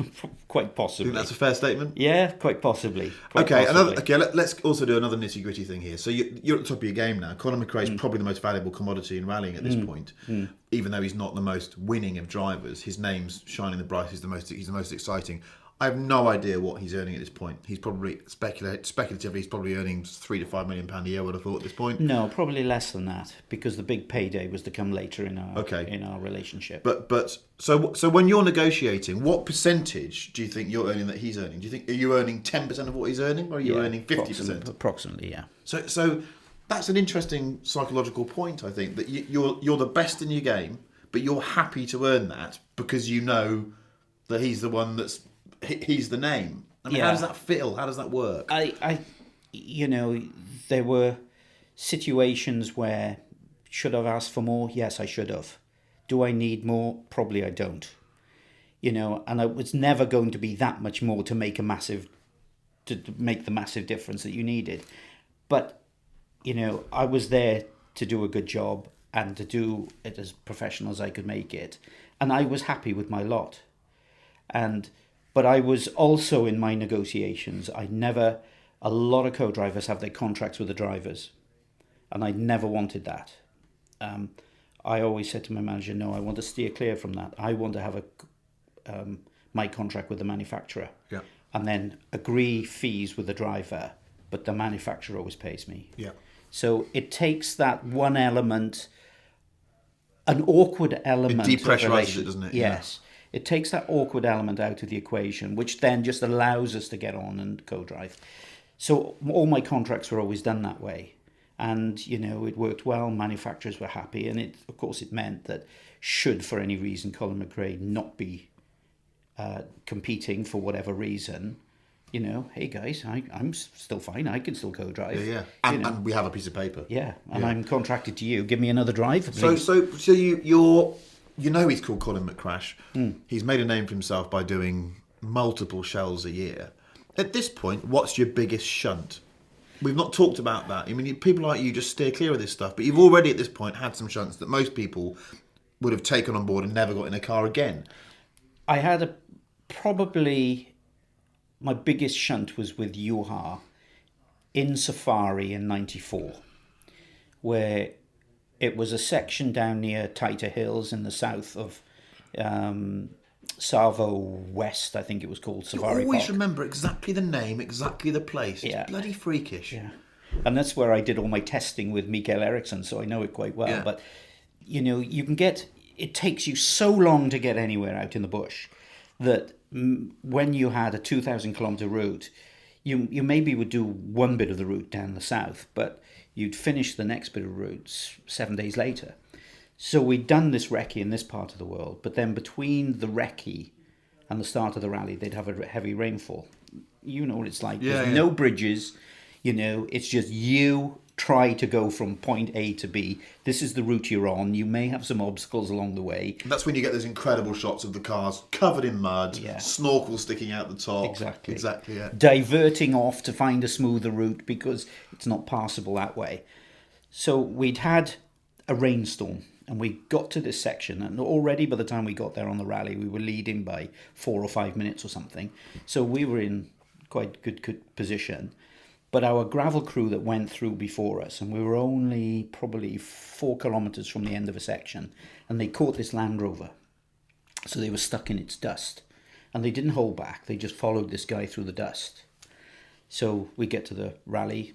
Here we are for flat crest, flat left, flat 6 crest, and then something like 50 flat crest. So we're coming at it now at about 115, 120 mile an hour, I expect.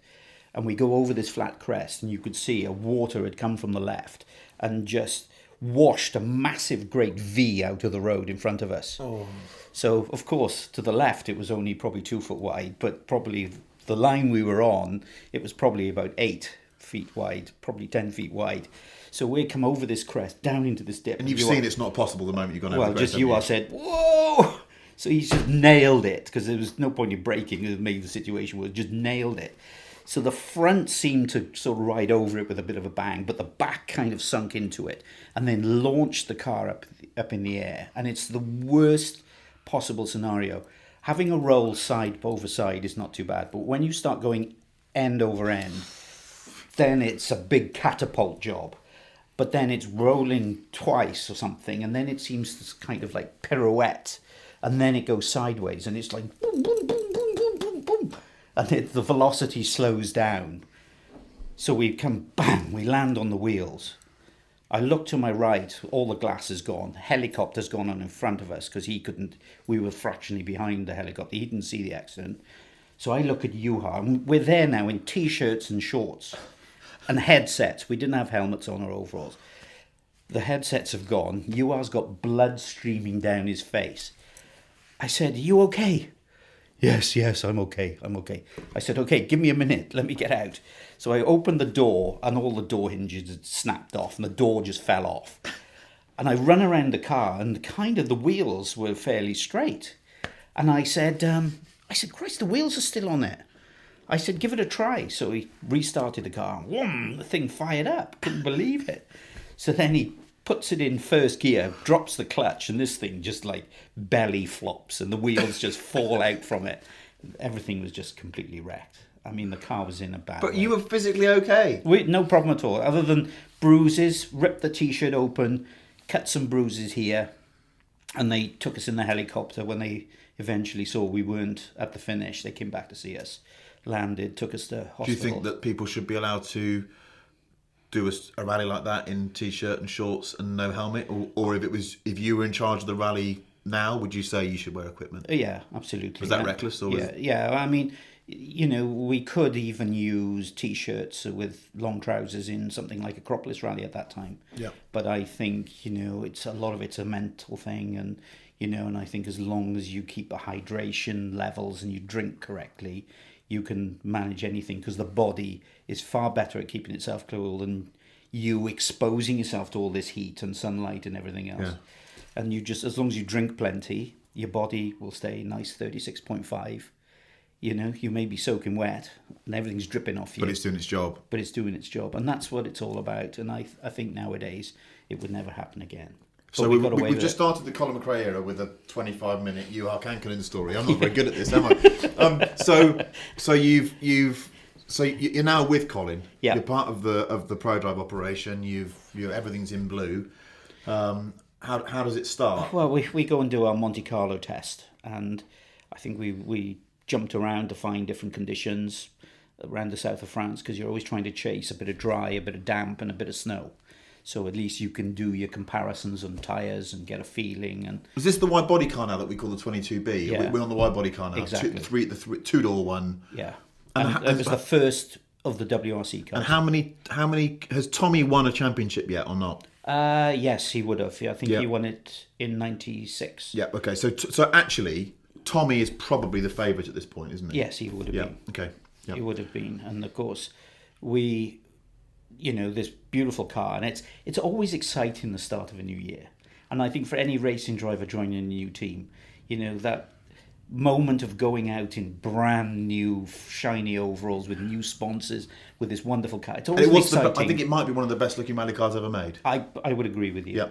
I would agree with you. And it was the only car as well that was not designed by Subaru themselves. Yeah. And they basically manufactured it. But, it looked fast, stood still. Yeah. That was the car. And we did our first test in Monte Carlo. That went quite well. No issues at all. And then we went to Sweden straight off the back of that before Christmas. Found some pretty heavy snow, which we rolled on. But, and I thought, all right. Your first of many. Here we go. But it wasn't that bad because it was quite snowy, so we just tipped the car back over, and next to no damage, didn't cause us any So problem. you're sitting next to you, so you've got plenty of stage time or practice time under your belt, sitting next to this person who will go on to become, and this is an absolute fact, the most famous rally driver of all time. He may not be the most winning, but his name is the most famous. I think so. Yeah, and so what are your thoughts about? Are you thinking, blimey, this is exciting, he's amazing? Are you thinking, I miss some of Juha's cool-headedness? What are you thinking at this point? Well, nothing, because I think until you get in the heat of competition, because, testing is not real. You're just going 2Ks up, 2Ks back. Have a cup of coffee, talk about this, new tyres, new dampers, whatever it may be, 2Ks. Everything stop, start. Was he soaking up information the same way Juha was? Was he just, could you tell he was much more a seat-of-the-pants guy? No, I think he was, at that point I could see he was quite relaxed, and I could tell from his driving style that everything was just smooth and calm and balanced, beautifully balanced in the car. And nothing looked like it was a panic. That was the thing. Yeah. But from the outside, it's poof, you're going for it. But that was the ability of the man. Yeah. And, until we actually got to Monte Carlo, when we got to the heat of competition, did we really know? Thing is, Monte Carlo is always a bad rally anyway for any driver, because, you're more or less using car and tyre combinations that are completely alien to probably 50% of the road conditions. Yeah. But the key to Monte Carlo was trying to get the perfect compromise in tyre to give you the fastest time at the end of the stage. Yeah. And you have to compromise in snow and ice to maybe benefit on the tarmac and vice versa. So it was always a bit of a juggling act, and a lot more conversation with the gravel crews, a lot more conversation with Michelin or Pirelli or whoever it was that send their guys together. Then Colin and his dad, what do you think? And right, where is the snow?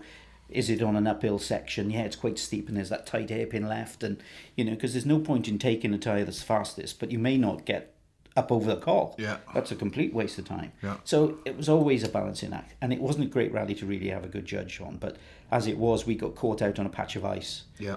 And just slid wide, went off, hit a tree, and we retired. So And that was quite early, wasn't it? it was very early. Yeah.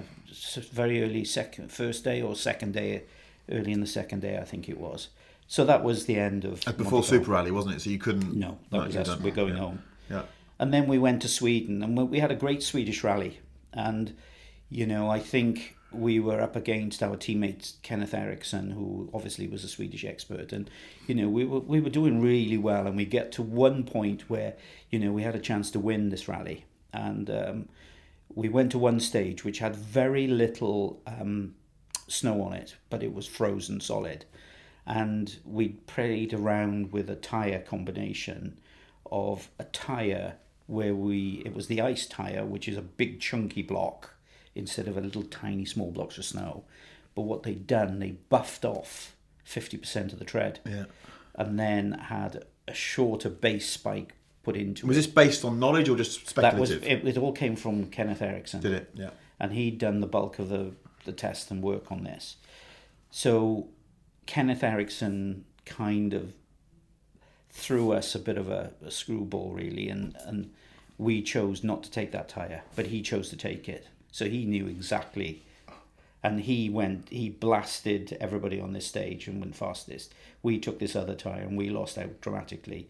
We ended up finishing 3rd or 4th, I think, in the rally, and Kenneth won it. And that was down to this probably 3rd stage from home, I expect. It's very difficult to explain this stuff to the audience, isn't it? Because the audience just wants to sit there and watch a rally report, as you would. It wasn't on mainstream TV back then, even. But there's so much detail, there's so much going on that you'll never disseminate that to the audience, will you? No, you wouldn't. Never, ever, ever. And I think in racing, you got the same thing, but to a lesser degree. But it means equally as much.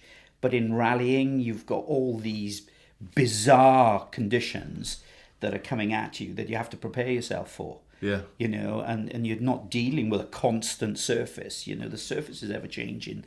Damper setups ever changing to get the best compromise. And, I think it's anybody who's naturally talented that can overcome these things themselves, which makes them a far better driver than most. And we lost out because of that. But then, okay, we're 2 rallies in. Monte Carlo was a bad one. Yeah. Sweden was okay. We could have won, but we learned our lesson. But then we go to Safari. Now, if there was one rally in the World Championship that you would say it's not good for Colin, it's Safari. Because Colin was like flat out, let me have it, whoosh. Here, it's a whole different mentality. So we were doing a test before the rally, and we went up to a place called Karen, to Windy Corner, which is just on the edge of the Great Rift Valley. And there was a section of probably 15 kilometres across a fast but tricky in places section, then dropped down this very rocky descent. And we went down to the bottom of it, turned around, came back up, made the notes the first time through. So I get to the service and I said, Tommy, what are all these cares and cautions and triple cautions? I said, we've had cares before, but we've got these cautions and triple cautions everywhere. What's that then? And he said, well, that's, to warn me of the conditions. And I said, right. I said, well, if we're going to make this rally, and I've learned a bit of this from Juha, if you're going to win this rally, you're going to have a second set of pace notes. Right, how's that going to work then? And I said, well, we've got our normal 1, 2, 3, 4, 5, 6, whatever it may be. That's telling you the speed. But now you need to have a set of pace notes to describe the road conditions, because you're facing here the extreme of motoring. So I said, probably what we need to do is probably have something like a descriptive system, so it doesn't clash with the other one. Half shit, double shit. Yeah, more or less. Yeah. But to tell him how fast to go, but also describing what condition it is you're facing, be it holes, ruts, rocks, ditch, whatever, wash away. And then you also need to think a little bit of planning where the smoothest part of the road is. So it could be keep left over 50, over medium rough, into keep right, over fast rough for 200, into caution, stop ditch, and off you go. So he said, right, okay, that all makes sense. So I said, how now are we going to describe them then? And I said, right, let's have a fast, medium, bad, slow, and stop. So we had 5 speeds. And then we described the conditions. And then he applied a gear speed to all of those. So he said, right, let's go make some more notes. So we went down and made some more notes. And then we came back. He said, yeah, that's not too bad. Made some slight changes. And then off we did. We did all that testing. And he said, yeah, I feel real comfortable with that. So off we went on the recce and we made our notes. And, at the end of the rally, we won our first Safari rally.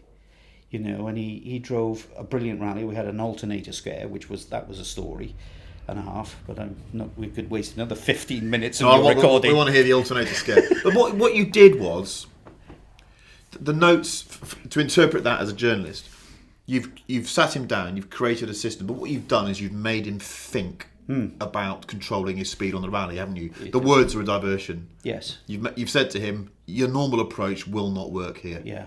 And the the reasoning behind it is you go as fast as you possibly can, but slow enough that you don't cause any damage. And he had never done that before, had he? Never done that before, other than using what he felt was right and what he could see. Yeah. But this was spelling it out for him. But then... Did he accept that approach going forward into other rallies? Yes. That's interesting. So and we took that system and we used it in other events. So all of a sudden, the events that weren't necessarily strong for Colin became his strongest. Yeah. Like, we won Safari 3 times. We won in 99, which Malcolm Wilson regards as Colin's best ever victory. Yeah. Where we weren't fastest on one section. And the car was brand new and was totally brand new. undeveloped, wasn't it? Absolutely. And we won that rally. Weren't fastest on one section, but won by 15 minutes, I think. But everybody else just had a problem, dragged it through to the end, got it repaired. And suddenly Colin had become this sort of strategic a guy able to just settle back like a fin and watch it go off around him. Exactly. So where do we go? Acropolis Rally, 5 times we won that. I won it 4 times with him. He won it once before. But then, where else did we go? My God. Just off the coast of Syria. Holiday destination. My God. I've lost it completely. Lebanon? No, not Lebanon. Ireland. Cyprus. Cyprus. Yeah. So we won Cyprus twice, I think, which was a tough event. Argentina we won. That's not an easy event. But all these rough rallies became his best ones. Yeah, interesting. But then he really settled into a really nice place then.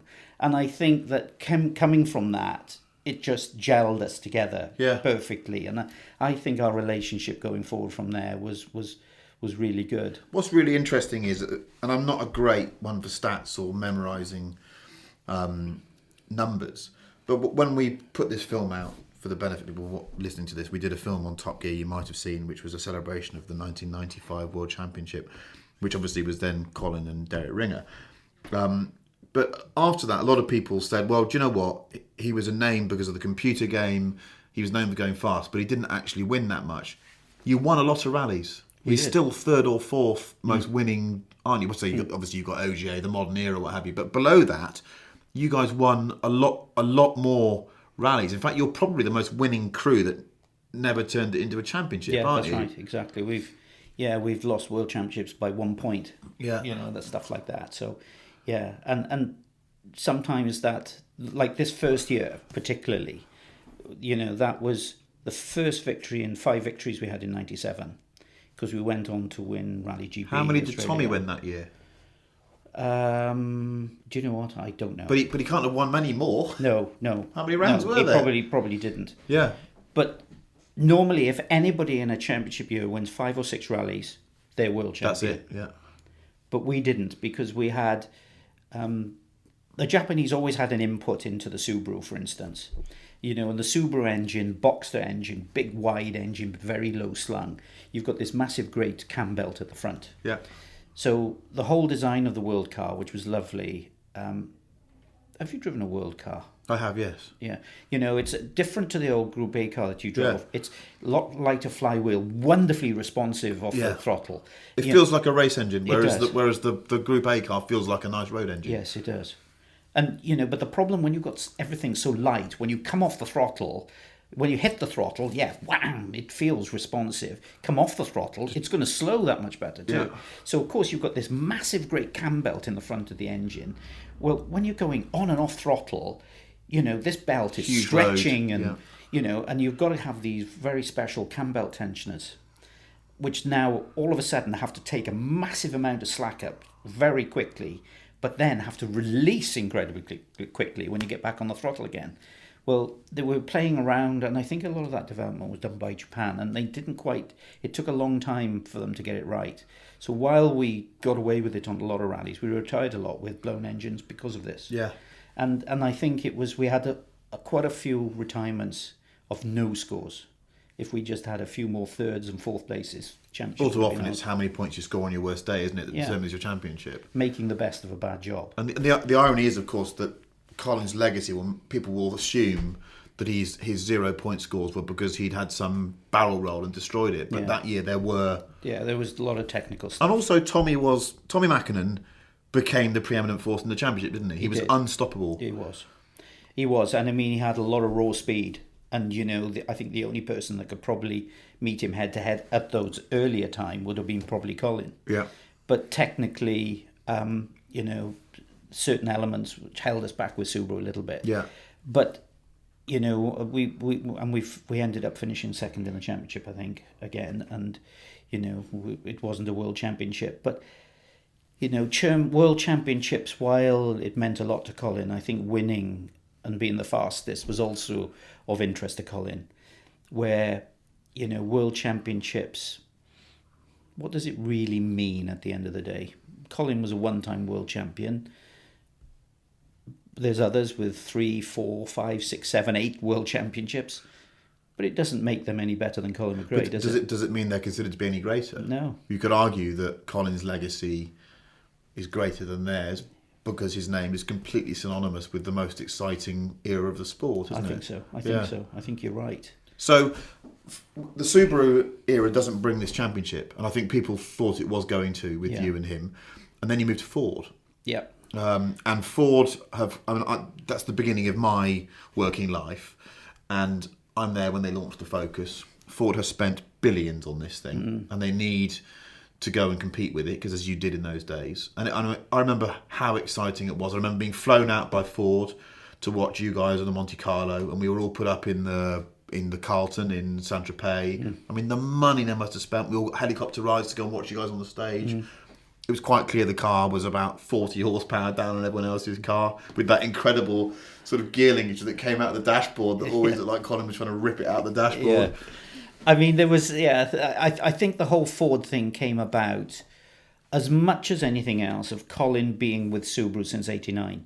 I mean, I think there's very few car companies can honestly say, and you probably didn't mention this, but I think Colin McRae had such a massive impact on Subaru as a car company, which I don't think any driver's ever been able to do. Because, I mean, the whole popularity of the car just rocketed.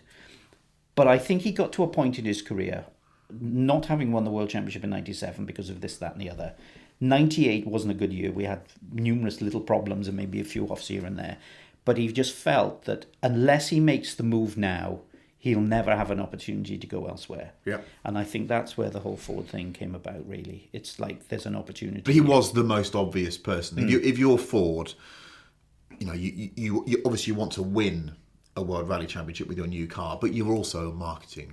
It's a marketing activity. You're there to get as many eyeballs as possible on this new car. Yeah. And frankly, Colin McRae not winning is probably going to get you more eyeballs on your car than a less-known driver winning. Yeah. That's that a fair statement? Yeah, you're exactly right.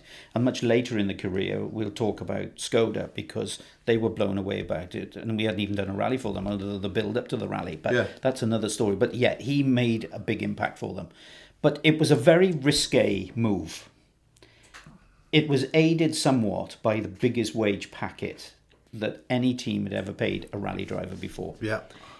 So obviously that was... Do we know what it was?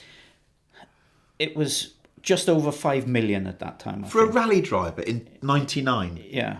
That was a lot of money back then. Oh, and no one was anywhere near that, were they? No, nowhere near it. And, everybody was like, wow, geez, this is something.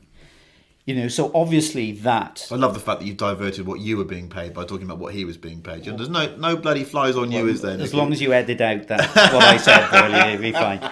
But I was happy with my lot, put it that way. Good. Did your shoulders relax and think, I'm now at the place I always wanted to get to? Yes, I think so at that time. Mega. But again, you were on this crest of the wave, you know, you were always moving from one thing to the next thing to the next thing, and there was never any time to dwell unless you just go and do some after dinner speaking or whatever, and you relay these stories and you start thinking about it a little bit and questions being asked. You didn't think about it. But, it was a risque move, because normally any driver like that's going to make a decision, it would be based on how good the car is in the first place. So let's do some testing. Let's do a comparison. Let's see how quick it is. Let's do this. Let's do that. You'd maybe go back to a previous test road that you'd used with another team. Yeah. And then you'd go from the same start point to the finish point, and then you could compare and have a look. And, so there was some logic there. But this was just... the car hadn't even been built at this point. And it was just like a drawing, and it was down in testing ground south of Milton Keynes. Millbrook. Yeah. They had an office in Millbrook, and you know who was in charge of the project, don't you? No. A Formula One team manager that swears and blasphemes a lot. Really? Gunter Steiner. Gunter Steiner headed up the whole thing. So I love these. He gelled the whole thing together, and they came. Was his use of the vernacular quite frequent then as well? Well, I think it's probably a little bit different now to what I remember him back then, but we got to that point and we were there. They asked us to go down and have a look at it. We had the big launch down in Ford I forget where we were, somewhere in Essex, to do all the press releases and photographs, and it was all wham bam, but the car still hadn't run. So all it was just drawing board a shell and pulling it all together.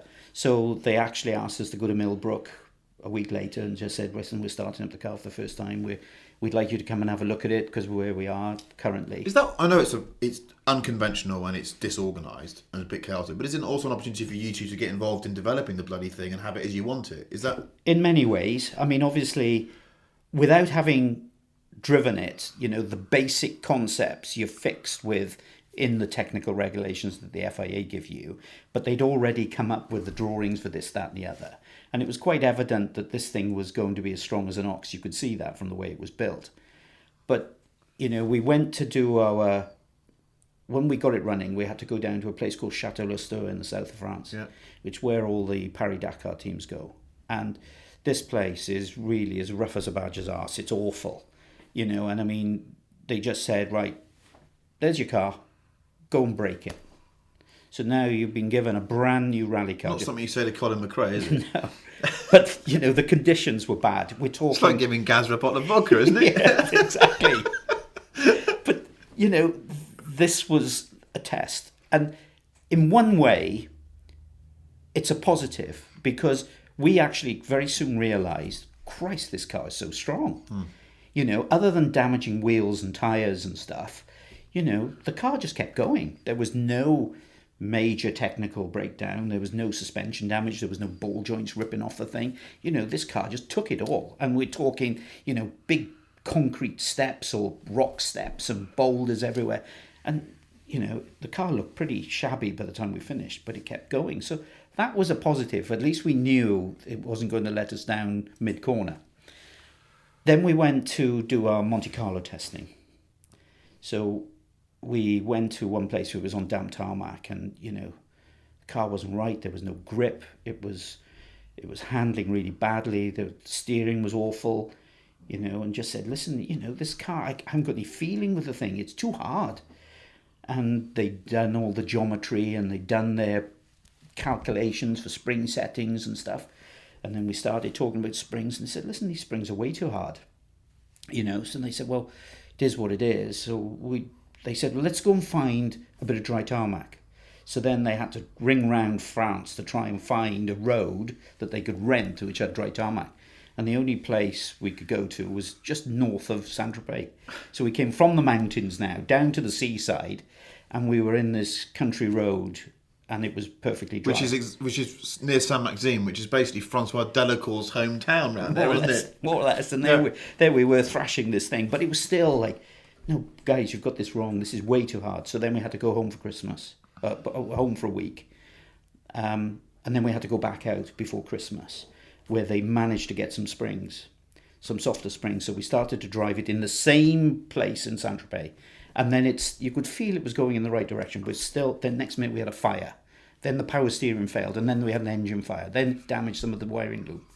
So then they said, shit, okay, we need some more springs. We've got to go softer again. What dampers we got? Right, we need to work on dampers. Who's doing the dampers then? Riger or someone? Who's doing the... I don't know who it would have been. It probably would have been Riger at that stage. The springs were Eibach, but they were only making them from what they were told to make. Yeah. And so they said, right, well, we have to sort this power steering. So then we went home for Christmas, and then I think it was Boxing Day, we flew back, by which time somebody had been paid a fortune to make some more springs. The team had put a new wiring loom in it and fixed the power steering, and off we went again. So then we had a bigger selection of springs, much softer. All of a sudden, the car started to work. But, we had some slight technical issues, bits and pieces. So by the time we actually came to the new year, We did a little bit more testing very early in the new year, went straight into recce. So we did the recce, and they turned up with new rally cars with all the springs as we'd set it. So then we went into this first stage, which was 50 kilometres. Started near Gap on a really icy, snowy piece of road. But then it was only for the first 10 kilometres up to this col. Then it was virtually dry and damp tarmac for the rest. So we were on slicks. So within the first 500 metres, there was Didier Oriol had gone off. Carlos was off on one corner. There was somebody else off. So we're just tootling around on ice and snow, getting around that corner, and really switch off the anti-lag. And it was a question of just keep it on the road. So we started to climb up this hill after about 5-6 Ks. And all of a sudden, what the hell's that smell? Christ, it smelled horrendous. Then we went a little bit further, and then Christ, got to the point now, we're choking now. And there's smoke billowing out the back of this car. What the hell is this? So we just had to stop. We had to get out the car, and because we couldn't drive anymore, open the doors, look in the back. And because we'd done so little test mileage, and especially hard, serious type mileage, all the heat built up in the exhaust, and because they didn't have any heat protection on the body, it was burning the paint on the floor pan in the back. So now we had to put a fire out in the back of the car. So we opened the boot and put this fire out. Of course, by the time then we had to chuck it all in and get this dust and smoke out of the car, and off we go again. So then we literally a couple of K over the top of the top of this mountain, and then we got to the end of the stage. Of course, we'd lost, 2.5 minutes or something like that. And this was our first rally with Ford now, so it's all. The Ford PR department were very coy about what actually happened. I remember being there with my notepad out as a couple of boards ago going, why was there a delay? Well, there was a small technical issue. They wouldn't tell us. No. They didn't tell us that the thing had done so few miles, the paint caught fire in the back of the car. But, that's what it was like at that time. That's reality, that we didn't have time to put all this time and effort into it. And But it was a tank, but it was heavy. Yeah. And it was, how far were you down on power? I don't know, quite a way. I think Mangtoon were doing the engines at that time, but again it was all happening so late. Really, in theory, things should have happened at least 12 months earlier than Colin signing. The end of '97, they should have been testing this car and running it. But as it was, we were running it and testing it seriously straight out of the box. But what was the sequence of events? So Monte Carlo was the opener. What was the second rally that year? Which we finished in the end and finished third and got excluded. So why were you excluded? It had an illegal water pump on it. How ironic, difference. You're 40 horsepower down and you get done for something attached to your engine. Yeah, it was a water pump or something. It was electrically driven or something. Oh no, it was driven off a belt, but it was not the standard pump. Okay. So we excluded. Then we went to Sweden, and then something happened in Sweden. We did next to nothing, and we came home early. And then we went to Africa. So everybody's now thinking, Jesus, this is going to be a nightmare. So they've had the nightmare of being excluded. They had a DNF. Yeah, a DNF, and it was quite early on. And you go to the most appallingly difficult rally. And we're thinking, Jesus, what chance? Okay, we knew it was strong, but whether it was reliable. And everything clicked, and we just controlled it perfectly. Yeah. We didn't have any technical issues. We stayed out of trouble, and we won it. And Ford weren't prepared. And the Ford PR machine went into overdrive from our side of the fence. Yeah. It was like, well, this is the way you do it. You don't develop the car 12 months earlier. You just give it a wing, and before you know it, you would have been leading the championship, wouldn't you? Or were you? No, we would have been behind because we'd lost the two rallies. So. But even so, for the chaos behind the scenes. Yeah, but for everybody, this was like, wow. Why is the Win Safari first out? A Japanese manufacturer would literally pay a fortune to have the honour of winning Safari. So off we went, and we had a wonderful party, you can imagine, and then we went to Portugal. So now we're back into our first real event. I'm going to stop you there. We can't go into it too much, but the parties clearly were of a different magnitude to the UHA parties. Yes. Yes, okay. Had you partied that hard? Had your Ebervale upbringing taught you or given you any warning as to how this would work? Well, the Kankanen parties were mainly between fins. Yeah. And when the Finns go out and party, you just let them carry on and you just disappear because they're on a different stratosphere. But with the Colin party, it was good fun. Yeah. We had great fun, and the whole team joined in, and our team, we always brought our mechanics with us. Yeah. So it was for us all to enjoy our successes, and there was we'd probably pay for the parties for the guys just as a thank you, and everybody loved that. It was a great team morale. There's a strange attitude towards the party animal racing driver. On the one hand, there seems to be this sort of sneering disapproval that an athlete shouldn't behave like that. But from my side, I'd be mortified if my heroes didn't go and properly go mental once they'd won an event. I mean, I wouldn't say it's necessarily no, mental. but as you get, have a great time. Yes, having a great time, and I think again the modern era, the amount of money it costs and everything else, everybody thinks that no, you shouldn't be acting like that. But for us, we trained hard, we worked hard. Physically, we were in great shape. We weren't overweight. We controlled our partying with good exercise, and we were good enough to do exactly what was expected. Yeah. So it was fine. And, with Colin, yes, he loved a bit of fun. And I think there was for people that don't know him, you wouldn't necessarily see that element of Colin because actually deep down he was a very shy individual. He was never one that would, if he didn't know who you were, you'd think, God, what an ignorant git he was. But if he knew you, it's a different kettle of fish. He was the most difficult person I ever interviewed. Yeah. It was impossible. Yeah, and he wasn't ever easy in that scenario of being thrust in front of the limelight and the cameras and stuff. And a lot of the time, and I think I probably owe a lot of my profile due to Colin's shyness because Colin said, oh, you go and have a word with them. So I was always the representative for us. And, that helped. And also would have helped him enormously because he had a crutch to lean on, didn't he? He could basically think, Nicky's got this. I don't want to talk to these wankers. You just go and do it. Yeah, you can sort it. And, yeah. And it was fine. And you do your political bit, but they got their quotes. Yeah. And, but, when it came to the parties, it was always around sort of closed group and, just you guys. And, he was a bit like a social time bomb, really.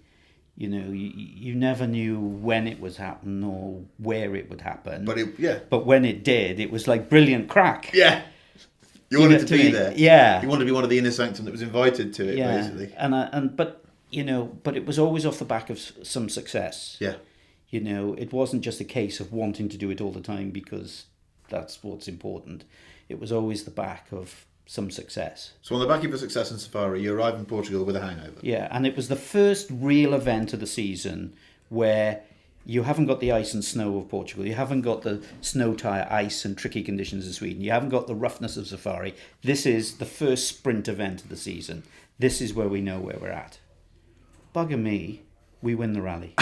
Jesus, back to back. How the hell do we do that? And like everybody was going, Christ, World Championship on. We're going to do it here. But do you know what? After that, everything just fell apart. And it became the most frustrating season I think I've ever had. Other than finishing 5th on Corsica, we retired on everything else. So mechanical or shunts? Mechanical, I think. Maybe a shunt or two, maybe. But mainly mechanical, stupid things. But I remember seeing an onboard of the gear lever, just the link is like broken and him just punching it. Yeah. He'd let his anger go. You've got to release, if you've got a bottle of Coke, if you want to drink it, you've got to let it go, haven't you? Okay.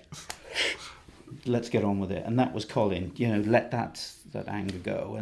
But the worst part about the World Championship at that time, you mentioned it earlier, there was no Super Rally. Yeah.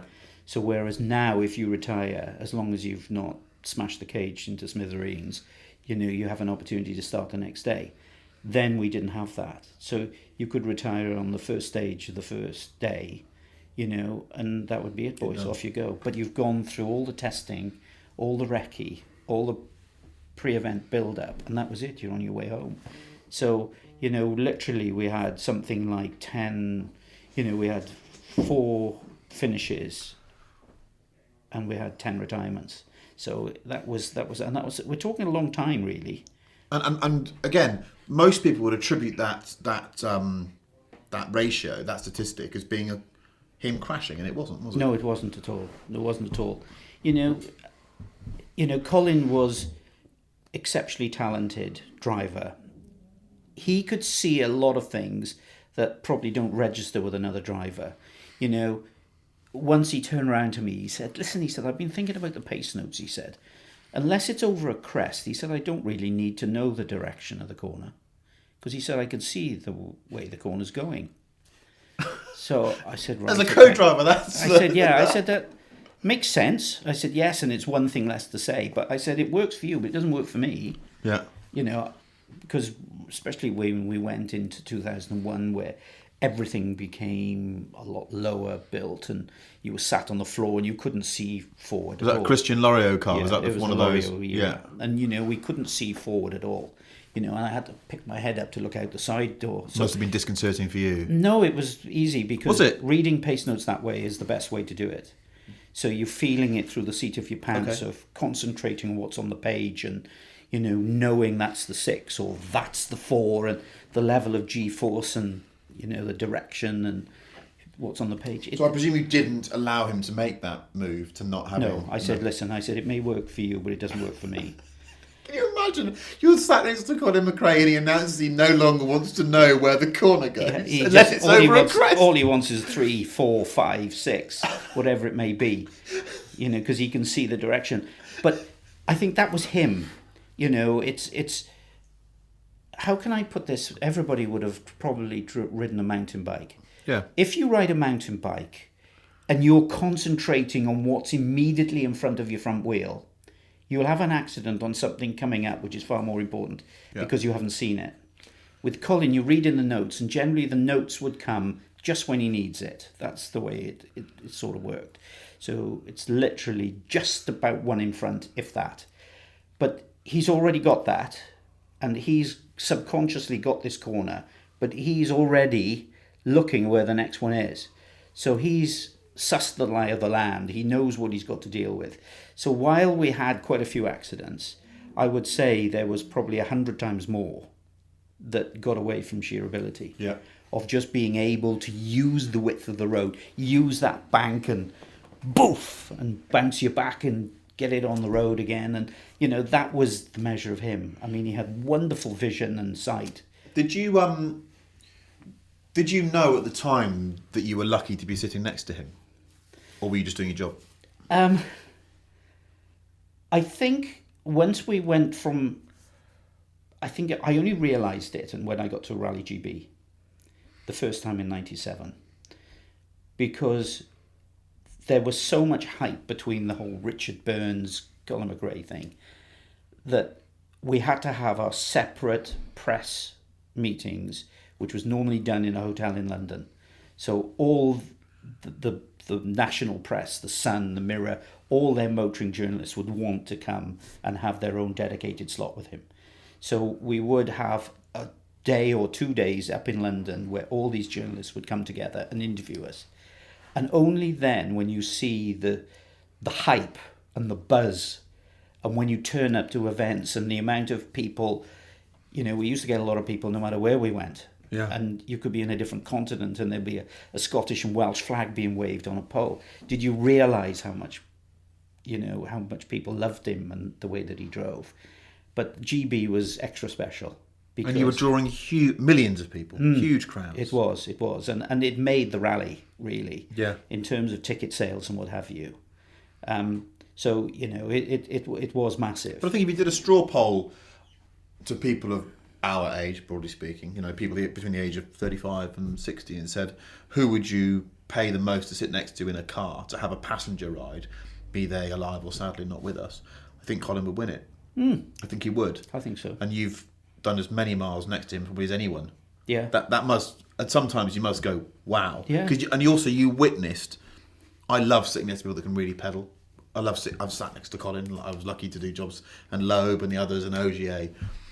But to watch someone that's got proper car control drive, unless you've done it, it's difficult to describe it, actually. Even as someone who deals with words, there's something ethereal going on that's difficult to describe. I mean, there's things happened. I mean, it wasn't just in a rally car testing and rallying. There's also the recce going on here as well. And recce's have now become a lot more compressed, 2 days maybe. But then we maybe have 5-6 days of recce. So there would always be time enough, and you'd have a Group N Impreza, or, with Ford we had Escort Cosworth. So there was always a bit of fun we'd have there. And once we were in Argentina, they gave us Pirelli had some old forest tyres they wanted us to use up for the recce. So we got these things, and they were like bubble gum, really, But he found out, we came out, there's one stage called El Condor, which is over the highest point of the route, and we dropped down this stage, and we came out from there, and we're going back to the hotel at night. And the guy in our chase spare car used to follow us. So he found out that these things were beautifully soft on the road. So, then he'd end up doing complete donuts, but on-the-spot donuts in a Group N car. So now you imagine doing a donut on the car, and you're literally spinning on its axis. You're not doing a big wide donut. You're just going. And I give you an experience. It's a bit like these astronauts having to go into these G-force things, spinning around like that. And Jesus, it was wild, because you were literally just going. Until the tyres went pop.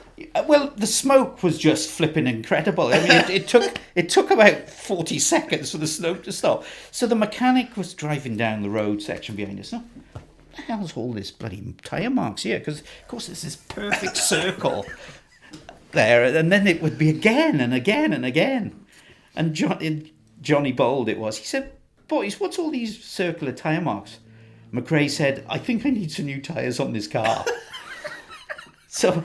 And it was just him hooning around. So when you talk about Ken Block, who's had a tremendous career in hooning around, that's Hoonigan, and he wasn't necessarily a very fast rally driver. Colin was a fast rally driver, won a lot of World Championship rallies, but probably was the best hoonigan ever. Well, I think Ken's admitted that Colin was his inspiration, wasn't he? Really, and we can come back to the X Games thing in a minute, because obviously people didn't believe he existed. His entrance onto the X Games scene was, let's say, legendary. But so you're the end of '99 doesn't work. It's a disaster.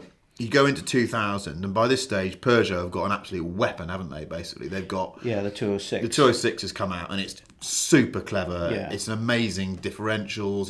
It's the best package, isn't it? Yeah, and it started off fast, but it's getting faster and faster and faster. Is Burns there in 2000, or is he? No, I think 2001, wasn't it, Burns? Yeah, no, 2000 no, he was later. No, what's later? Because 2001 was still Subaru, wasn't it? Yes, he was. Yeah, sorry, I'm getting that wrong. So, but Marcus Gronholm is now. Yeah, and Didier Auriol was in the team as well. Yeah. So but this car was getting faster and faster, and while our 2000 car was better than the 2001 car, there was a lot of technical stuff that coming into the Peugeot that kind of made the Focus a little old hat.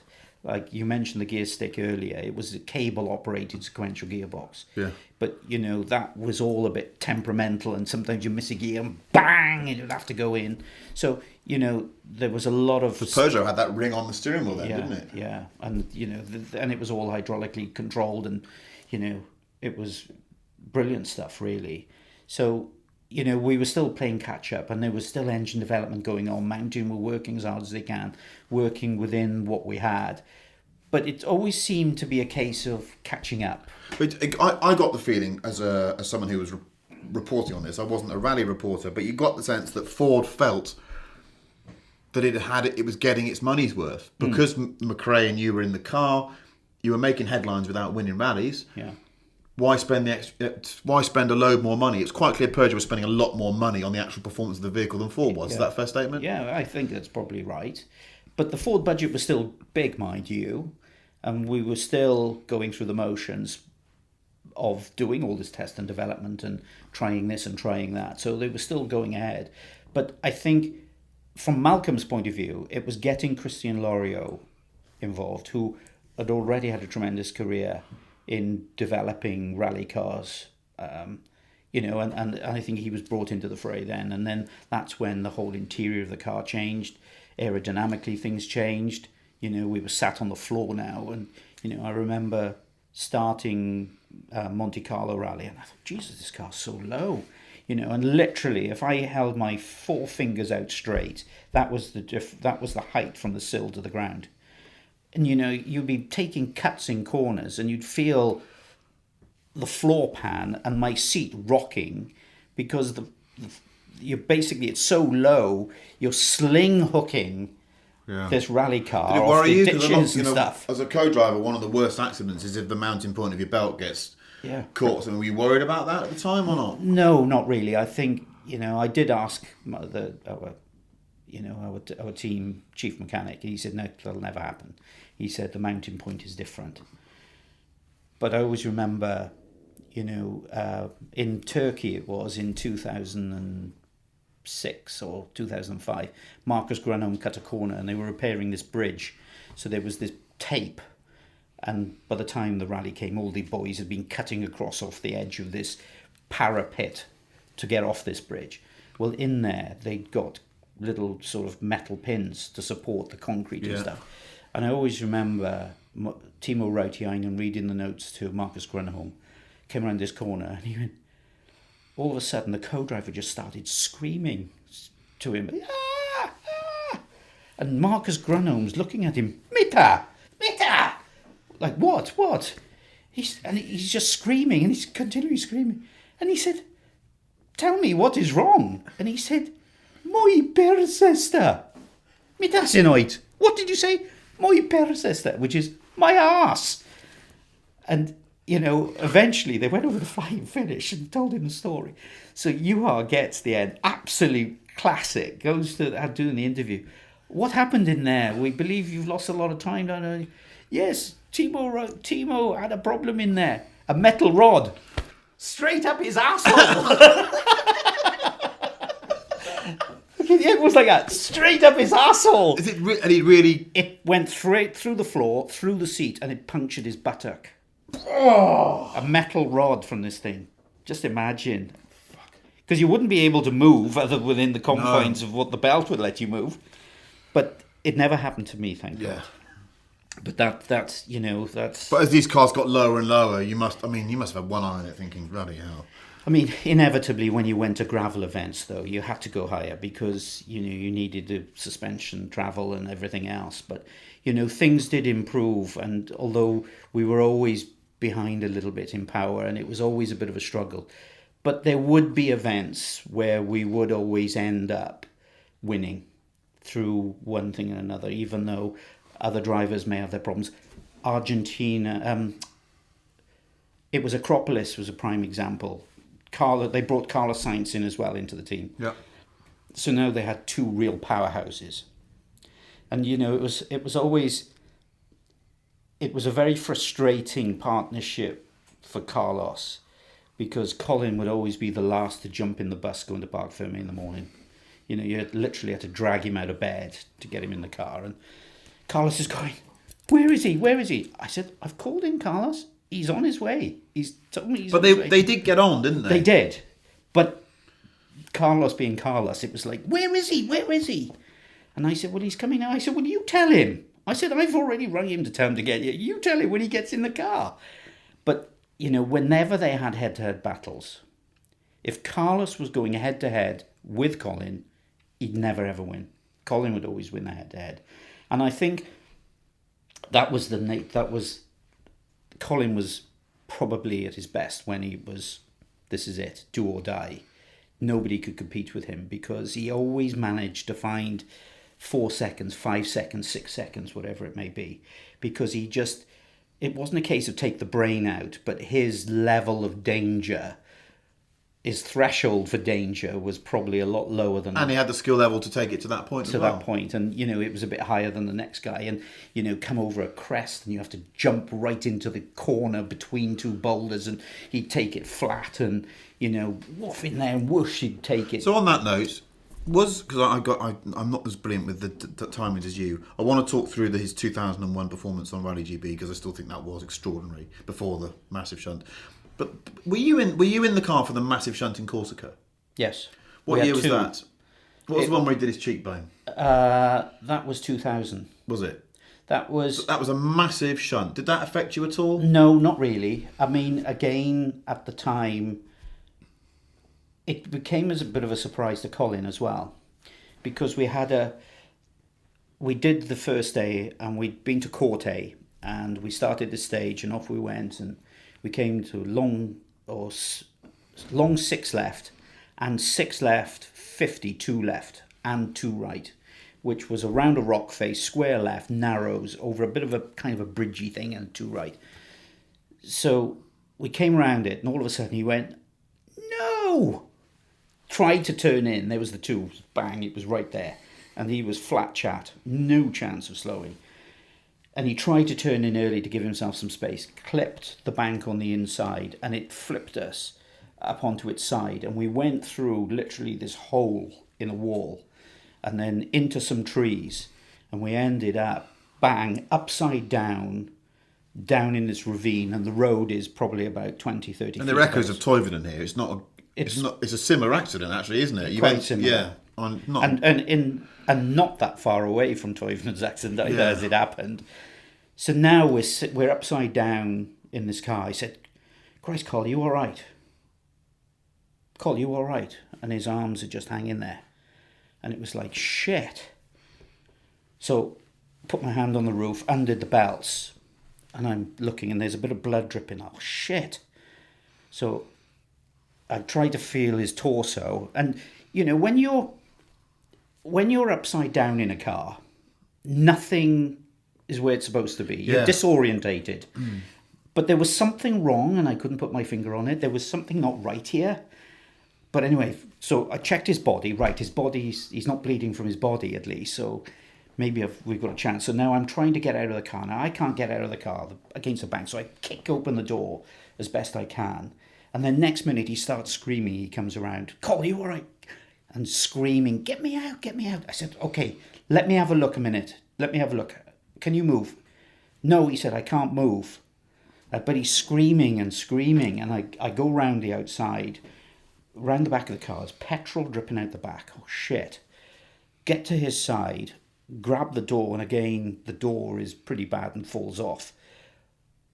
But then I could see what had happened. When we clipped this bank on the inside, we've basically gone through this hole in the wall, sort of on his side, and hit a tree, which has gone up the bonnet and just smashed into the roll cage of the pillar. The A-pillar's just been smashed a bit. So the A-pillar now and the roof has all been pulled down over his face and over his chest. Oh, Jesus. So, but he's trapped in the car because he can't move, because his helmet's on, it's against the seat, and he's got the roof right here in front of his face. There, but for the grace of God. I mean, if it had been another bit of impact, it would have just taken his head off. Well, it would have been, or certainly mashed him fairish. Yeah. So, I'm thinking, Christ, what can I do? I thought, Christ, I've got to relieve the pressure. Let me see if I can get him out. How can I do this? So I got the jack, and I tried to use our jack in the car, but I had nothing to jack it against, and the jack just kept slipping, and there was nobody around us. And I just said to him, and there's 1 car, 2 cars past, and I said, Col, I'm going to have to get some help. I said, I can't do this by myself. Please, just stay there. I'm coming back. So I knew that 500-600 meters down the road, there was a radio point. So I just set off legging it down there. So in my best French, I said to the guy, stop the stage. Ambulance, emergency, 600 meters. And I said, there was 2 spectators there. I said, you guys come with me. So we get these guys to come up with us, and they're trying to do as best we can. But there's nothing we can do. We're trying to basically move twisted metal that's folded around him, and there's nothing we can do. We need proper pneumatic rams to push it all apart. So we just have to wait there. Okay, Cole, they're coming, and there's petrol still dripping from this car, thinking, bloody hell. But the roof is upside down. But then I thought, Christ, I haven't pressed the emergency button. But that was of no use anyway, because the aerial's in the floor. In a narrow little ravine with trees above us, there's no way it's going to work. But at least I know that the safety is coming. So then eventually the sapeurs-pompiers from Court A arrive, and then the FIA turn up and all the rest of it. And I thought, Christ, I better ring the team. I haven't spoken to the team. So I get the phone out and go and ring, John, we've had an accident. Sorry, I've been in the middle of all of this. And, Colin's trapped in the car. He's okay, but he's trapped in the car. Told him roughly where we were on the road book. And, I said, the stage has stopped and somebody's coming. So then these guys started to action this. And then I just left them to it, and cutters and doing this, and ambulance people were there, and then the FIA came and stood on the bank there. Then next minute there's this doctor stood on the floor pan up above him now with his medical bag and stuff. And I'm thinking, hang on, it's the weight of the car pushing against the roll cage, against his chest and face. And you're stood on the car. And then all of a sudden, everything stopped. They stopped working, they didn't do anything. So, and I was acutely aware of a thing called the golden hour. Have you heard of the golden hour? And I got the time card out of my pocket, and I thought, Jesus, we're 42 minutes in to this stage. So, we haven't got long left before these dangerous toxins start to kick in. And Jesus, unless he's out of this car, he's dead. So then, eventually Jimmy turned up with our fitness trainer, Bernie Shrewsbury. And Bernie's built like a brick shit house. And I said to Jacques from the FIA, I said, listen, soon enough, it's 60 minutes and he's going to be in serious trouble here, Jacques. Let's sort this out. He said, no, I'm the FIA, I have to be impartial. Impartial? I said, fuck's sake. So I said, Bern, we're going to have to take control here. So I looked at what they'd done. They tried to chop the seat. They tried to chop this, and then there was a guy got his knife and trying to cut the strap of his helmet against his throat. Right, give me that. Okay, get out of the way. Got the knife, put the knife inside and cut away from him. So then I thought, right, they haven't chopped the roll cage here. That must be a tension point there. And they chopped the steering wheel to try and fold the steering wheel as best they could out of the way, but that was not really an issue. I said, Bern, what we're going to have to do, I said, we're going to have to take the weight here. And I said, if we chop this roll bar here, I think we'll get enough movement to be able to slide him out of his helmet and out of the car. So he said, yeah, I think you're right. So I said, I got the one guy with the hydraulic cutter. So I said, in 2 minutes, ici, comme ça. So I said, Bernie, you put your foot on he grabbed basically the sill as best he could, put his foot on the roll bar. I went inside the car, stood on the roof, put my back up against the tunnel on the inside. So I said, allez, allez. So clunk, all of a sudden you could feel there was movement. So then Bernie pulled like hell, and I was pushing like hell inside. And then the two guys from the thing said, okay, allez, allez, allez. So then they slid him out from the car and managed to leave the helmet, leaving me out of his helmet. So tight the helmet was left in? I think it was left in as far as I can remember, yeah. Because Rennie came out, and I've never seen anybody look such a disgusting colour in all my life. You could tell that the trauma of this, was... And he'd been upside down, hadn't he? He'd been upside down. He'd just been hanging there. So he must have been purple. Yeah, but no, grey. It was a horrible colour, grey, but it was a dreadful colour.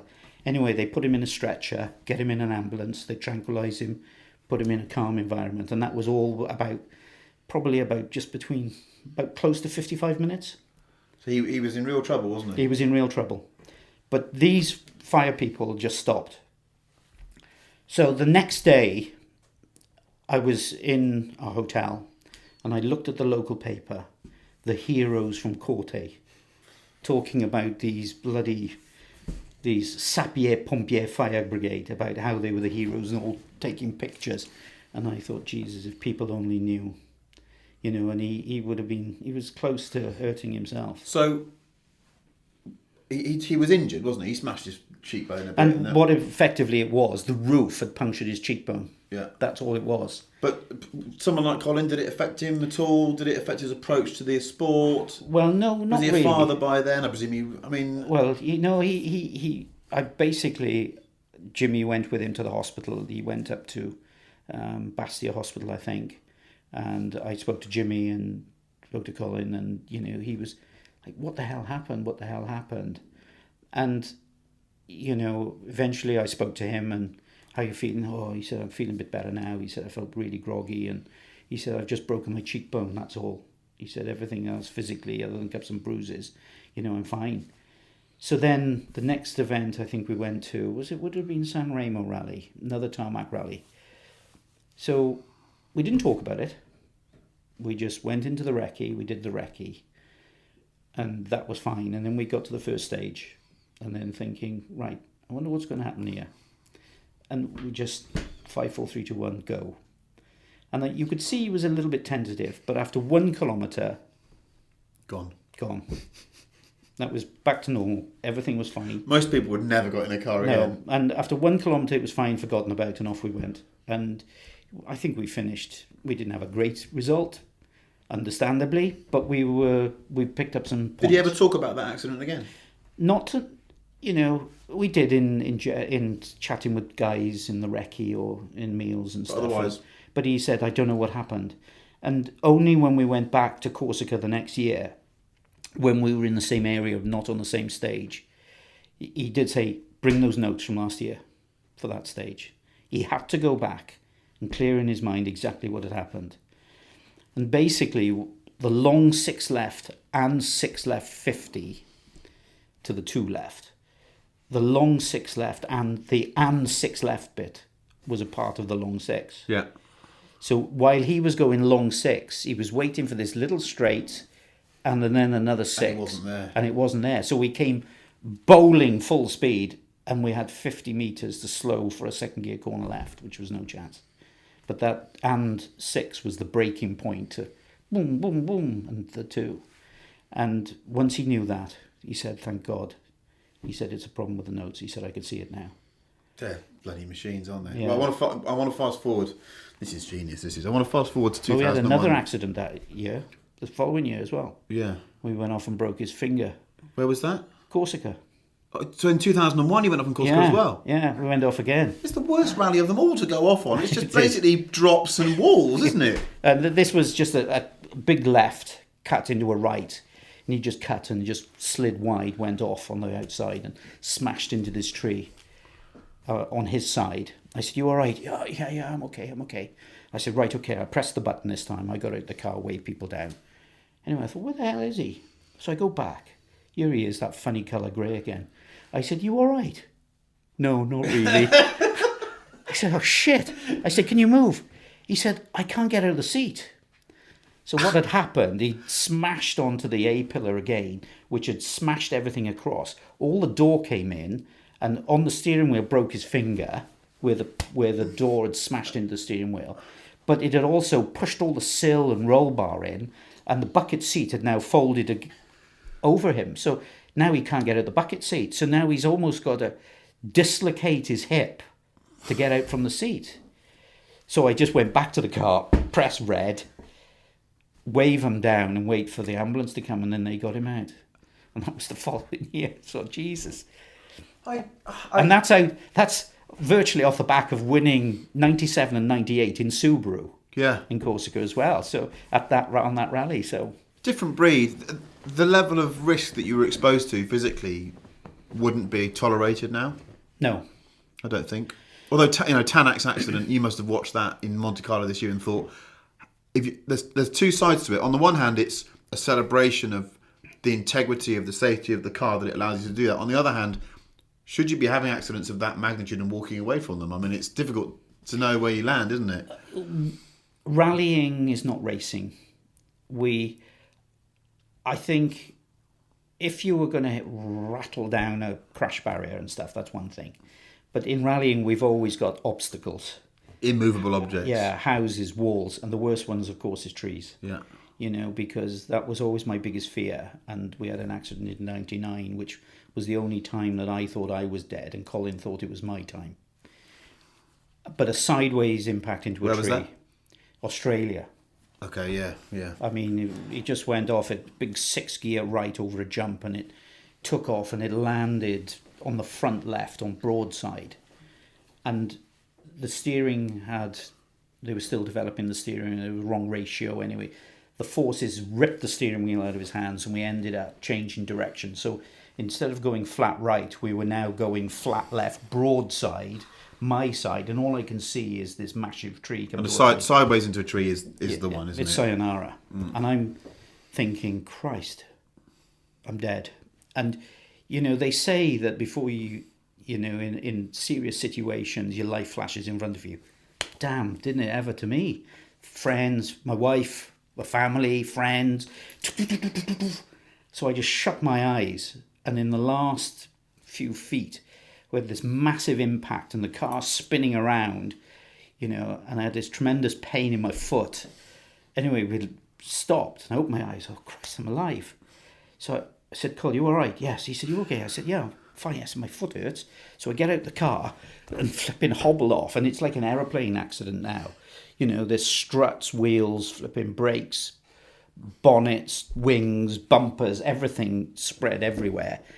And it literally had just smashed right across the engine, just in front of the A-pillar, across the wheel, cracked the gearbox, split the block, the dash came off. 2.5 feet further back and you were gone. I was gone, absolutely gone. And all it was, my left foot just in the impact went smash against the roll cage, broke my toe. So I just hobbled off with a broken toe. And that was the only time Colin ever hurt me in a rally car. Really? A broken toe? Yeah. When we look at the wreckage on those films. Yeah, broken toe. He always hurt himself. I think that was the thing with Colin. There's such commitment that when you're going off, he doesn't have the choice. Should I go off the co-driver's side or my side? It's going to go. It's just you're going to go off. And he's always seemed to hurt himself. We laugh about contemplating your own mortality, and you talk about, your life flashing in front of you as you're going in. That's not easy. I don't know any other people that take their day job to that level. I mean, no. You're consider.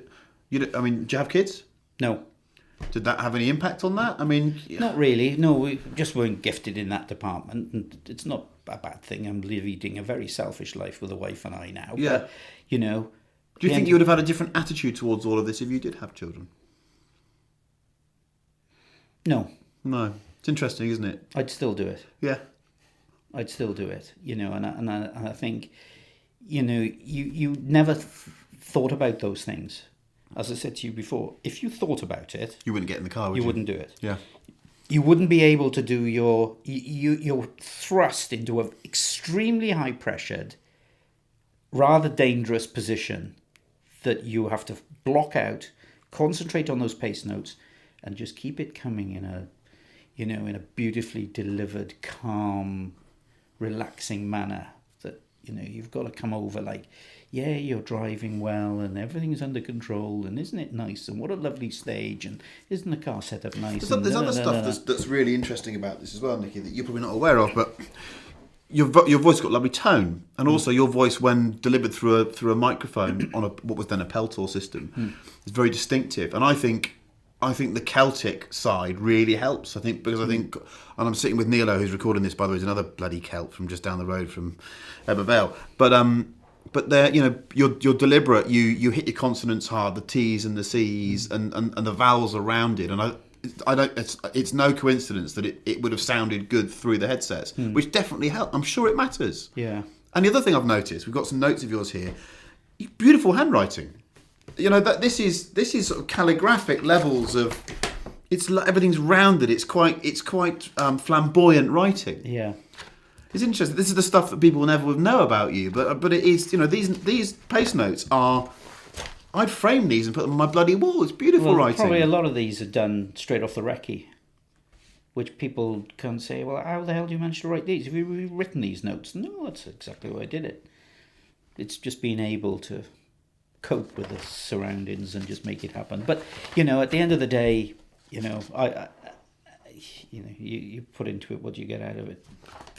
Let's fast forward 2001 then. I want to talk to you about that incredible Rally GB, which is, of the modern era, probably the biggest build-up to a rally, I would have thought, was Burns versus McRae, 2001 Rally GB. Can I do one rally earlier? Go on, please.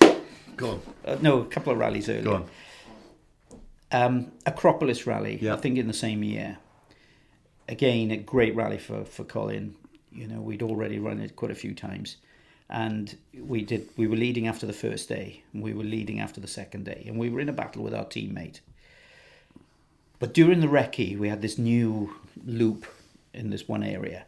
And we came on to this new stage of, I think it was called Zella or something. It was about 36 kilometres long. So we were making the notes for the first time, and it was this wide open mountain that we were climbing up, and you could see everything. It was lovely, great spot for spectating. And eventually we got into the top of the mountain, narrow, twisty, bumpy water splashes, and then just before the end, a few Ks, these downhill hairpins and long 4 left opens, wall outside, and 6 left over crest, and 6 jump 150. And we came there, I said, straight past the junction on the right. So we came to this top of this crest, and Colin stops on the recce now. So I said, oh, what's up? And I'm looking, and we've got now effectively this big dip in the road going along and back up to the same level that we're on. So, and in the bottom of this dip off on the right is this junction to the right. So he said, I said, what are you thinking? I know where this is going. He said, I think we can jump this. And I said, oh, right. So to give you some idea, you could have probably put 2 forward focuses in the bottom, bumper to bumper, and coming across, you wouldn't see them. But then you've got the slope of the thing. So probably 3 focus long at least. But, you know, we're talking a serious slope. So if you get it wrong, it's sayonara. Yeah. But but we can't try it because we've got these special tracker boxes which restricts our speed, you see. So we can't speed. So we said, right, we'll make the notes as if we're going through the bottom of it. So it's caution, medium crest, and dip, and 6 crest, 70, 6 right, long 6 left, opens over finish to stop. So we did the recce and we went down, caution, medium crest and dip, and round, right, okay. So that was it. So we finished the recce. So what we're going now off to shakedown. So we're doing shakedown. But what I didn't realise is that until I got after shakedown, we get back to service. Malcolm pulls me over. He said, tell me about this jump or this dip in this one stage. I said, oh, how do you know about that? He said at the moment, he said, I'm facing about a £6,000 bill on one of the recce cars. I said, what? He said, he's just sent his father in the recce car to try it.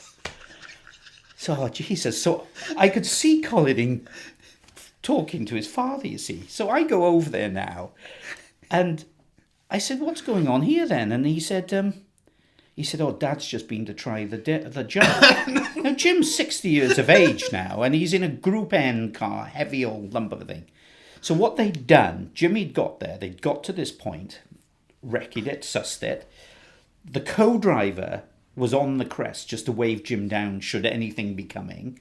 So Jim goes back up the road, and now he's coming in this Escort Cosworth Group N car. Whee! Top of the slope, slammed the front into the top. Wheels, struts, front bumper, the cross member, radiator, the whole front of the car's destroyed. So they've had to call the recce guys to come with the trailer to pick him up, you see. So I'm listening to the conversation now, and they're talking. He said, well, I tried it in this, and he said, you know, okay, it was quite severe. And he said, well, what do you think? I mean, obviously we're going to be in the rally car. What do you think? So Malcolm's listening in now. And Jimmy said, well, to be fair, in the rally car, you're going to be coming a lot faster than me. And he said, I think you'll do it. So I said to Malcolm, what do you think? And he said, well, how bad is it? And I said, well, you've seen what mess you've had. You know, I said, if it doesn't happen, then it's sayonara. And I said, what do you think, Mark? Well, I leave him to it, he said. Because Malcolm always let Colin get on with things.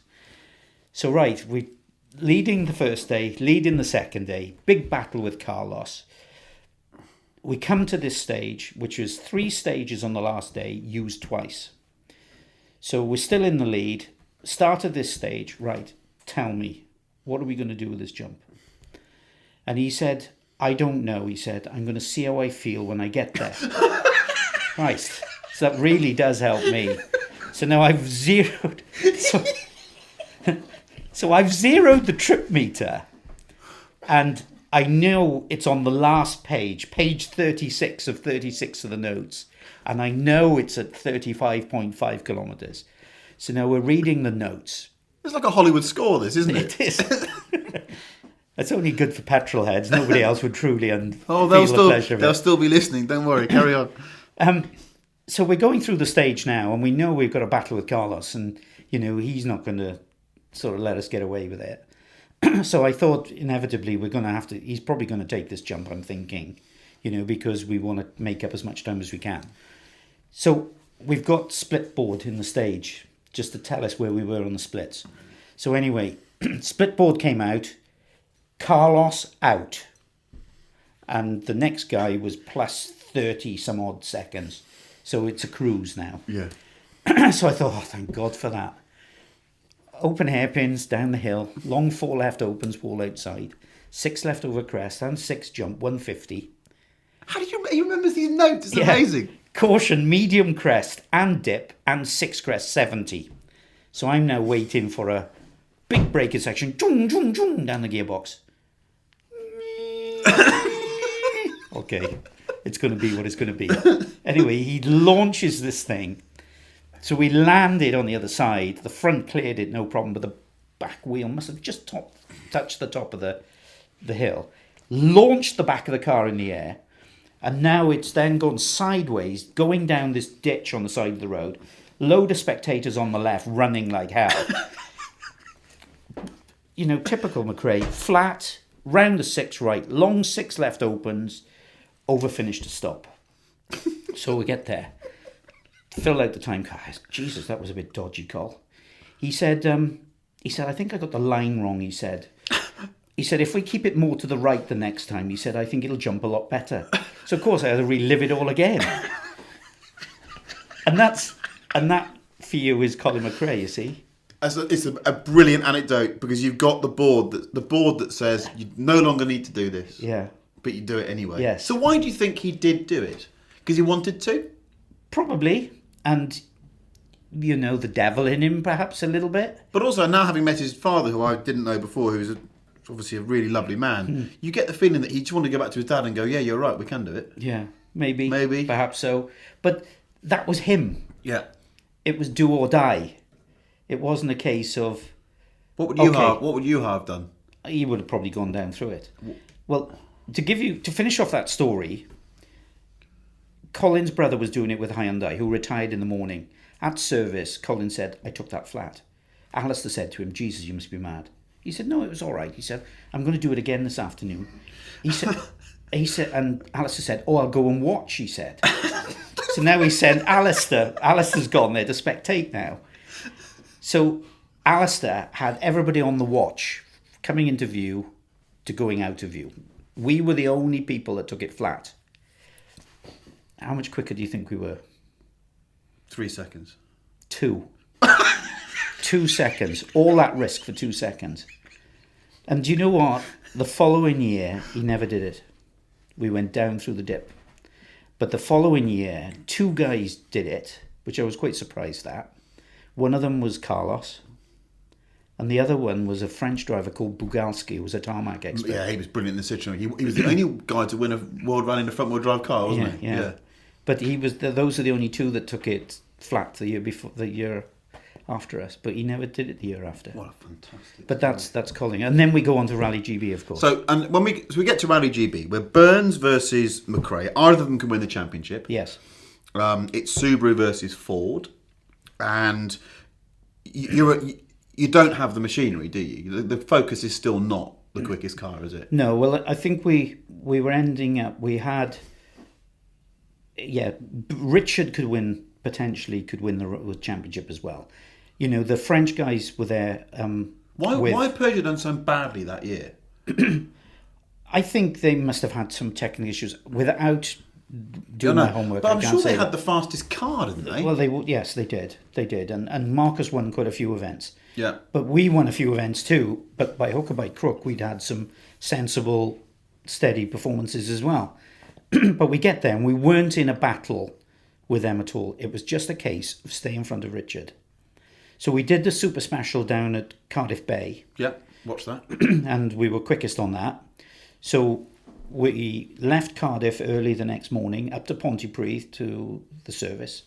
Just a few miles up the road, and just turn of daybreak, we were first car on the road, I think. Yeah. And it was, right, this is catch everybody asleep. This is the first proper stage of the rally, and, it was pretty quick. And he started off quite sensible, really. Doesn't look like it on the onboard.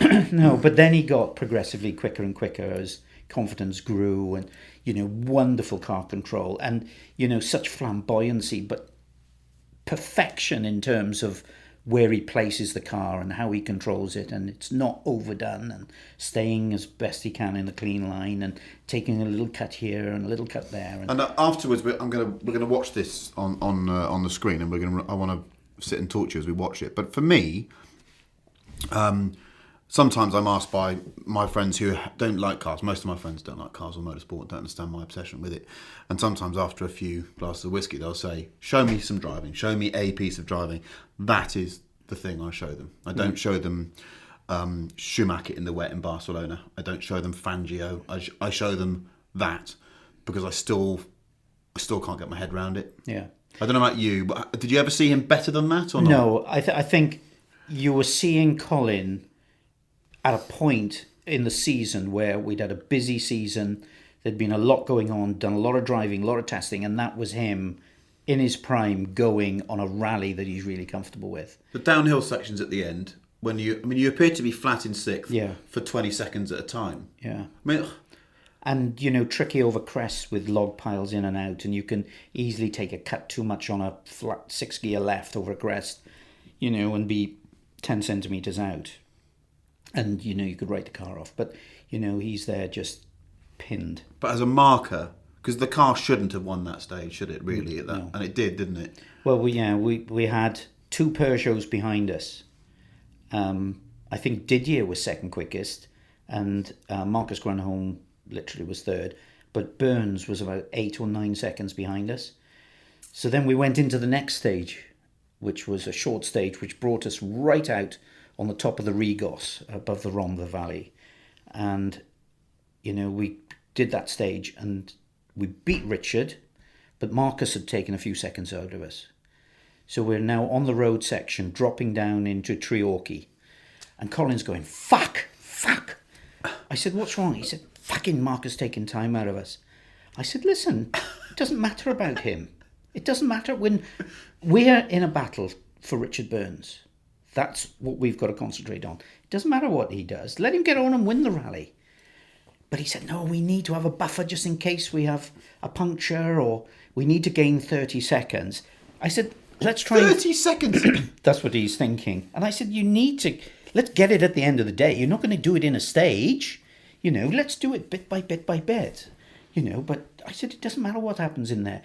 And then the times were coming through via the radio, and I said, Richard's 2.5 slower than us or something. So I said, we're already 10.5 up on him. So, that's our point. So we would drive down to Treorchy, and then we turn back into the forest, and then we're climbing up the opposite side of where we've just come down, effectively. But, being that time of year, weather conditions, it's wet, it's cold, and, you get this low cloud coming off the Irish Sea. And, you get these clouds which come into the stage on the top, which, by the time we got there, it was misty. Yeah. So then it was a bit boo-bar for about, 1.5 miles, 2 miles. So then we came out to the other side of this, and then whoosh, then we were off again, and then he's going for it. And, there was a couple of cuts on a crossroads left. Oh, that was a bit risky, but it was fine. And, a gear higher here or a gear higher there. And then we had this really quick section of flat, and 5-6 left minus over crest cut. And then, these were in close proximity at exceptionally high speed, and they had to come like machine gun calls, so he's got the information and picked the line. And he said that when he went into this thing, it was set a little bit too much on the inside. And he said he felt he could have changed the line, just braked and let it slid a little wide. But he said, no, it'll be okay. It looked okay. because we had this long grass in there, and what he couldn't see was there was a hole on the inside of the corner with a bank the other side. So of course, once we'd cut, he went into it, slammed the front end in, which then just sent us up in the air and corkscrewed us through the air. It was a massive accident. Massive shunt. Did you see the doors on the top of the stairs? Yeah. That's off that accident. Then all the other body panels here, they're all off that accident. And so you'd actually started to realise you needed some legacy at that point, Nicky, so collecting bits. Yeah. So I'm lucky to have probably the most famous accident he's ever had. But yeah, it was a massive shunt, and it was sort of like sky, ground, trees, boom, bang, bang, bosh, boof. And I just couldn't believe it. And I just looked at him, and I didn't say anything. So I just sort of sorted myself out, picked up the pace notebooks, packed the bag. In those situations, did you talk to each other? Did you feel you could say to him, "What the fuck were you doing?" Did you? Because you couldn't. He obviously wouldn't handle that. No. Did he turn around to you and go, "I got that wrong"? Was it just silence? No, nothing. Didn't say a thing. It was finished. And I just packed my bag, and then we just waited then for, the helicopter came. They sent the helicopter to come pick us up. Left a mechanic with the car, and that was it. Though World Championship gone. Very, very. I'm not knowing the bloke, but having interviewed him and seen the way he was around people, I can see that's what once that was it, done, move on. Yeah. Did he even speak to you about it afterwards? Not until. I mean, he was bitterly disappointed about it. Yeah. I didn't really speak that much with him. I said, I went to the service park, picked up my wife. We went back to the hotel and packed my bags and stuff and checked out. And he was there doing the same with Alison. And I just said, I'll catch you soon, and bad luck, and all the rest of it. And I went back to Abergavenny, and he made his way. He didn't back blame you? No. There was nothing. There was no blame at all, really, from either side. It's, as much as anything else, when you're asking a driver to go as fast as you possibly can, at times you can get things slightly wrong, and it's an acceptable part for a driver, If it's a co-driver's fault, it's a different thing. You're not allowed to make any mistakes. Yeah, I get that. That's an interesting distinction. But also, it was a risk he didn't need to take, wasn't it? Well, ultimately. Well, he did say, I could have changed my line, but I thought, no, it'll be okay. But in the end, that was his last real, perhaps, opportunity, in hindsight, his last real opportunity to win a world championship. Yeah. We did have 2002, but that, I think the whole... the disappointment of 2001, held him back. And then in the end, we ended up splitting up at the end of 2002, obviously. So talk me through that, because it wasn't a partnership that brought championships, but it brought a huge amount of publicity, and it also brought an awful lot of individual rally wins. Yes, I mean we did win a lot, and I think when we went off in New Zealand, which is where it happened, I kind of called it, and then he said, "What's this?" And it came to the point that all I could do was say 3. I could only give him a number. I couldn't tell him anything else. And we just went over this cattle grid. He smashed it against this kind of a wooden fence that led you to the edge of the cattle grid, rattled against it, but then it was too late, and then we just went over this crest. And while the road was going right, we just went straight on, got stuck, and there's no way out from that. And, at that point, I think that was probably for him, the end of our relationship, he felt at that time. And, he just collected his coat and stuff and just walked off. Walked out to the stage, and we were only a few k's from the end. He just walked to the end of the stage. So I just stayed with the car and got on the radio, told the team. There's no sense of resentment from you at all. It's like that. It's like that you knew you were in the presence of an individual who had a way of handling things, and you don't resent that, and that you had a good time doing it, a great opportunity, but the relationship had reached its end. Yeah, I think everybody is different in this situation, and I feel that I'm quite chilled and laid out about these things, and I will always see the good side of a bad situation. And, I just thought, right, he needs to sort it for himself. I was the kind of scapegoat to a point, and I didn't say anything. So, and then I literally, we went back to Auckland. I didn't hear from him. But before, on the to keep my mind distracted, the America's Cup were racing in Auckland at that time, and we met the British team that were there as a PR stunt before the event. So they said, oh, if you ever want to come out and have a ride on the boat, let me know. So I said, oh, great, if I get the opportunity, give me a card, I'll give you a ring. So I thought, all right, I got nothing to do, so I give this guy a ring. He said, oh, yeah, great. He said, I tell you what, we're going out with a spare boat tomorrow to do some back-to-back testing. Every day they take 2 boats, one to test something that the other boat may or may not use. So here I am, I'm 16th man on the back of this bloody fantastic carbon fibre boat, and it kind of kept me occupied. Yeah. And we're racing the other main race boat. So it was very interesting. But I didn't hear from him for probably 2 days, and he was still in New Zealand. And I thought, well, I'll just leave him settle, And next minute I get a phone call from a journalist in Australia. And they said, hi, Nick. And I said, oh, hi, how are you doing? No, yeah, very good. He said, listen, he said, I've just been told something that,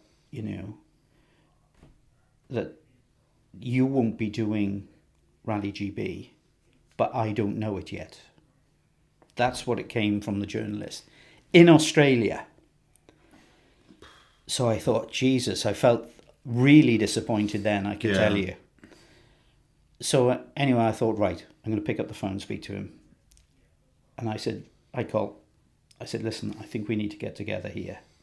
I said, I've just had a phone call from somebody in Australia to tell me about the decisions that's been made. I said, I think we need to sit down and talk about it at least. So Colin wasn't very good with confrontation, really. Didn't like it.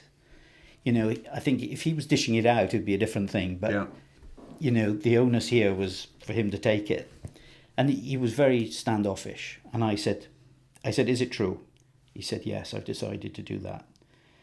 And I think it was probably him and his dad spoken about it. And he said that we decided that we'd probably get Derek back in the car because, we know we could work together.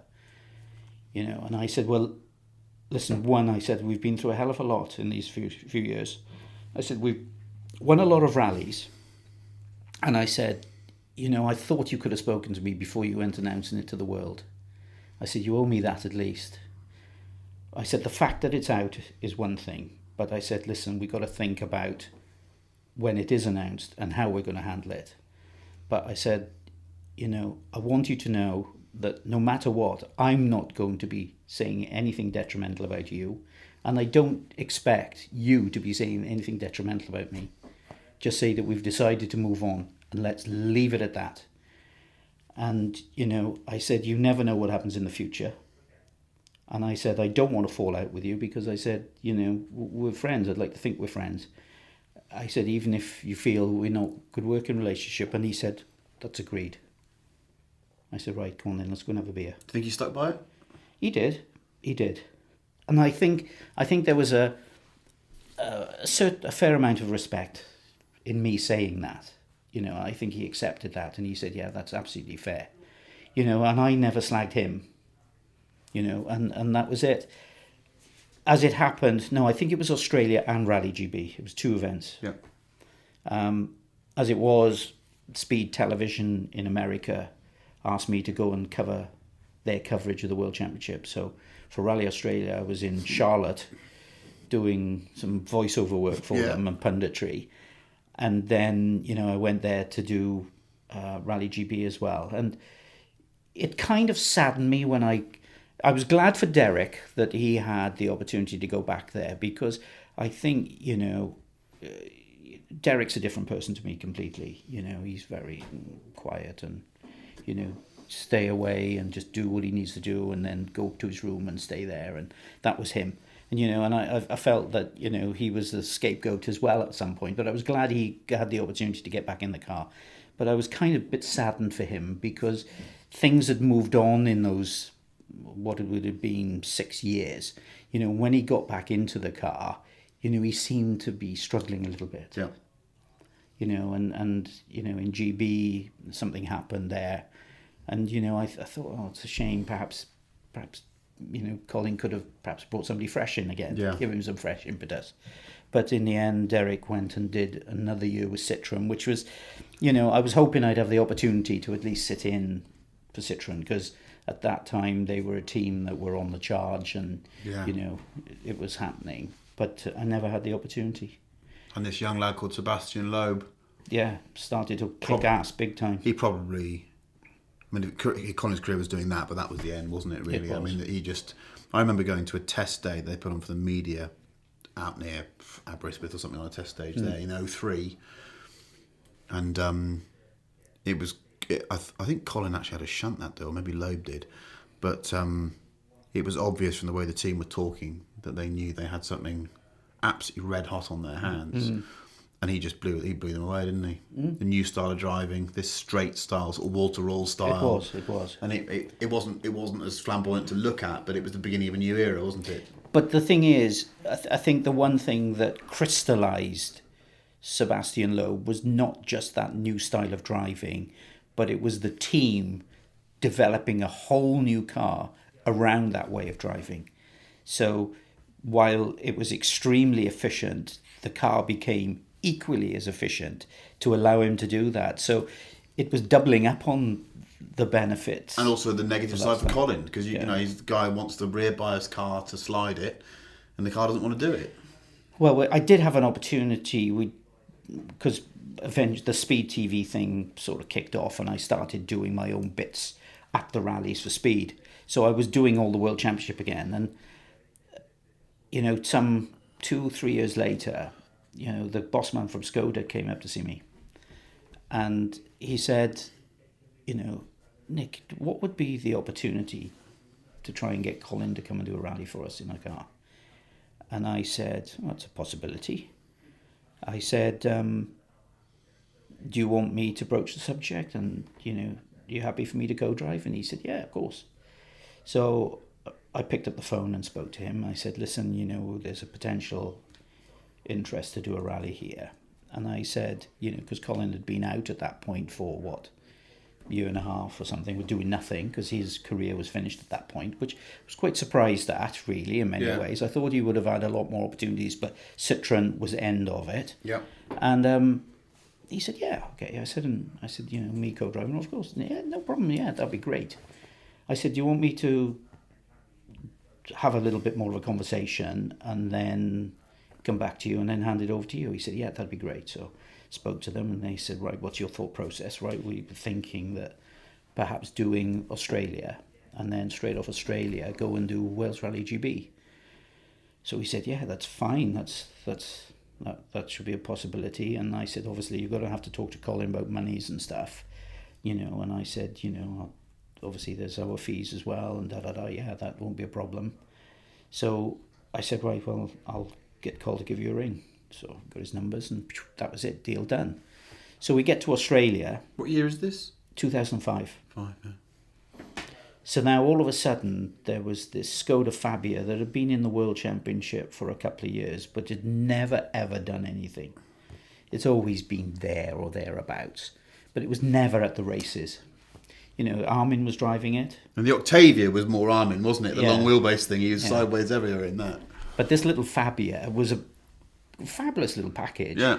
Wheel on each corner, reasonably long wheelbase, not like this, Yaris, which is quite short. And, this thing was, everything about it was right.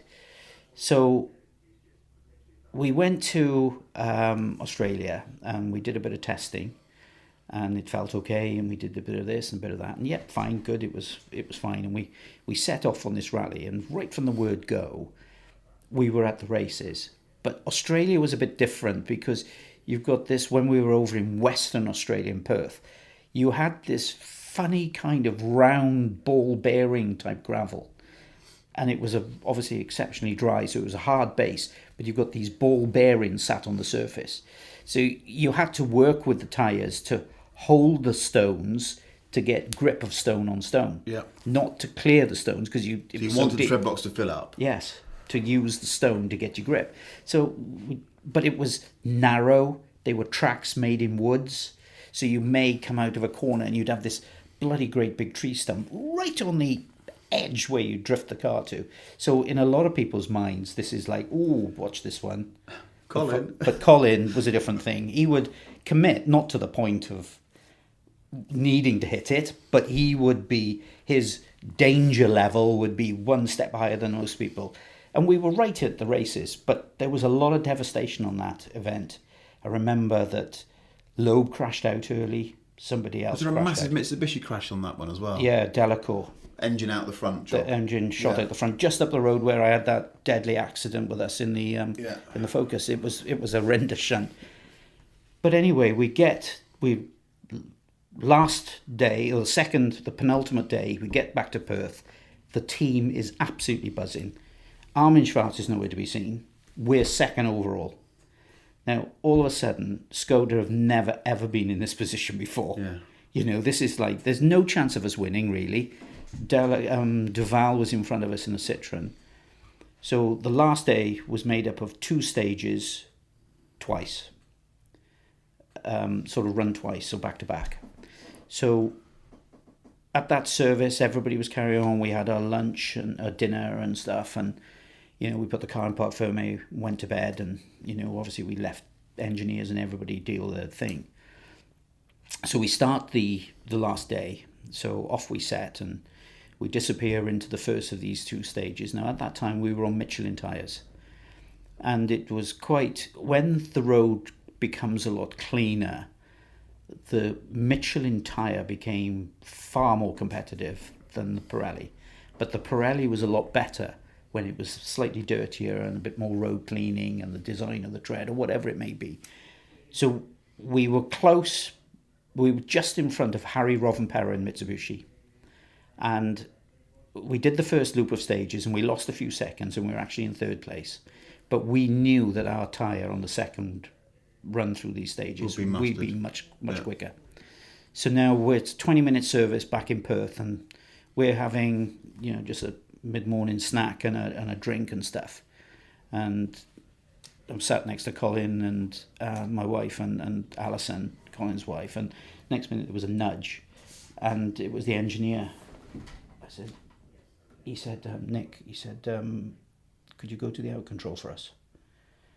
So Colin said, why, what's the problem? He said, we've got a bit of a technical issue going on here, and maybe we're going to be a bit last minute. So, right, okay. So off I went. I said, see you later. Went to the time control.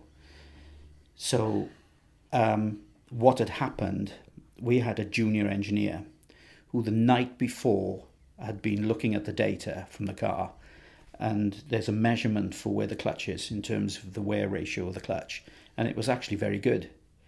But Armin's was being changed the night before in the 45-minute service. But now, all of a sudden, you know, we'd done that first 2 stages, and Christ, this reading now has gone back to reality. Shit, this thing's on the limit. He may get through, but he also may retire, you know, with probably no clutch. Now, of course, any engineer of experience would think, right, 45-minute service, that's reading well. Armin's changing his, right, we're going to be changing the clutch, boys, so just be prepared. But no, he let it be. So when these mechanics, and Armin was the number 1 driver, so he had the best of the bunch, although we were in amongst it. And, you know, we were their leading driver. We had our same team of guys, which we were happy with, and there was a lot of good guys with us. But I think it was just the panic of it. That's where experience really tells that you can be a good mechanic, but if you can't handle the pressure, all that, you know, your abilities fall by the wayside. For nothing, do they, really? And these guys panicked. So when they had the clutch, it's built as a pack, and they went to put the pack on the car, and then they dropped the pack, and then they had to rebuild it as best they could and what they could see. So then they built it back into the car, put in the gearbox in, and then they couldn't get the gearbox back in. So now all of a sudden they've got to take the gearbox back out again, take that clutch pack out, go back to the container, get another clutch, and you know. So now by this time, remember the cameras at this point. Yeah. So now at this point, now it's point critical. So the camera was with me, filming me, and I said, "Well, we've got 1 minute to go. We're OTL," and the car never turned up. So of course the camera guys came with me, and we walked down the back. Went in through the back of the service park and used these guys. And when I get there, they're still working on the car. The whole service park, there was no spectators at all there. But right on the outside, in the roadway where the cars come in and out, you had Subaru, you had Ford, you had Citroen were there. All the teams were just lined up, watching what was going on. So these guys, eventually, gearbox went in, bolted together, put the wheels on, dropped the car down.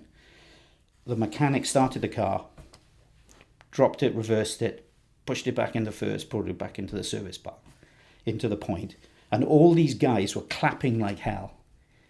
And I burst into tears. Yeah. And I think a lot of these guys did too. And I'm there now reliving this. Yeah.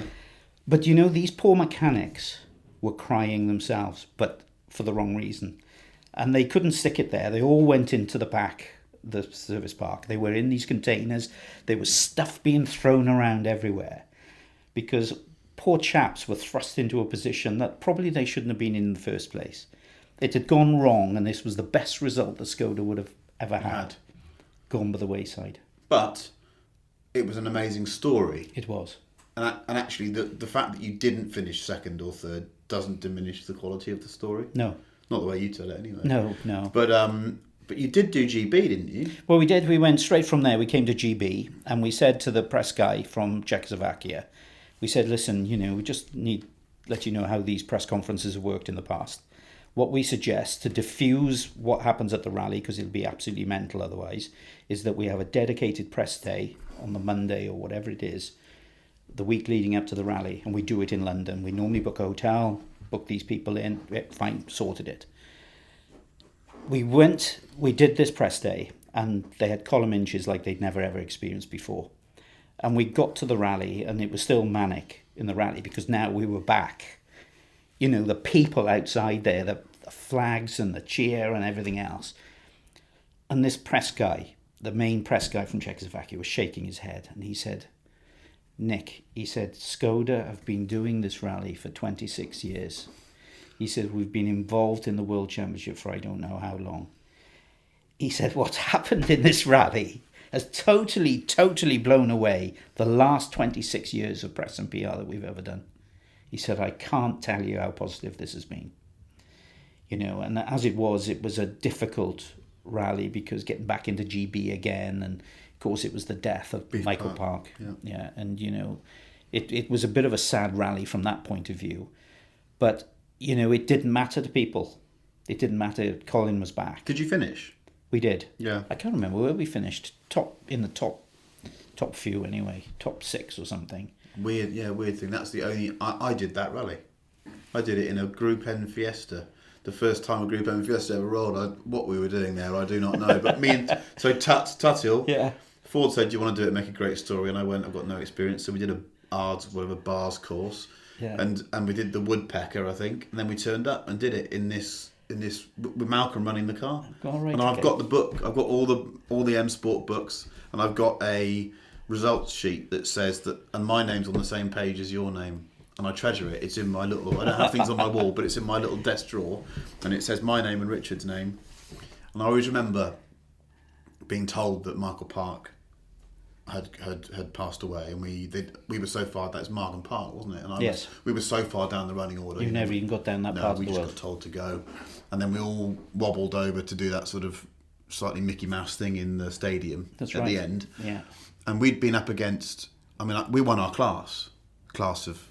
I think there were 4 at the start, and by the end there were 2 of us. And there was a lovely Japanese pairing called Yoshi. They were both called Yoshi and Yoshi, in a Civic. And this was the greatest thing they'd ever done. They didn't really speak any English. And we all parked the cars up, didn't we, in the stadium, and it was just dead. No one wanted to do anything. It was an awful atmosphere. Everyone wanted to get the fuck out of there. Yes. For all the right reasons. Yes, yeah. But Yoshi had been waiting 20 years to do this. And bless them, they were cheering, jumping about on their car doing this. And there was in a totally empty stadium with their mate taking photos. It's one of the most bizarre things I've ever seen. These 2 Japanese guys going mental, pretending that the stadium was full. But of course it wasn't. It was terrible. Really weird, a very strange event. Yeah, it was a sad ending, especially being in Britain and a local driver as well. And that, was what we thought was the last.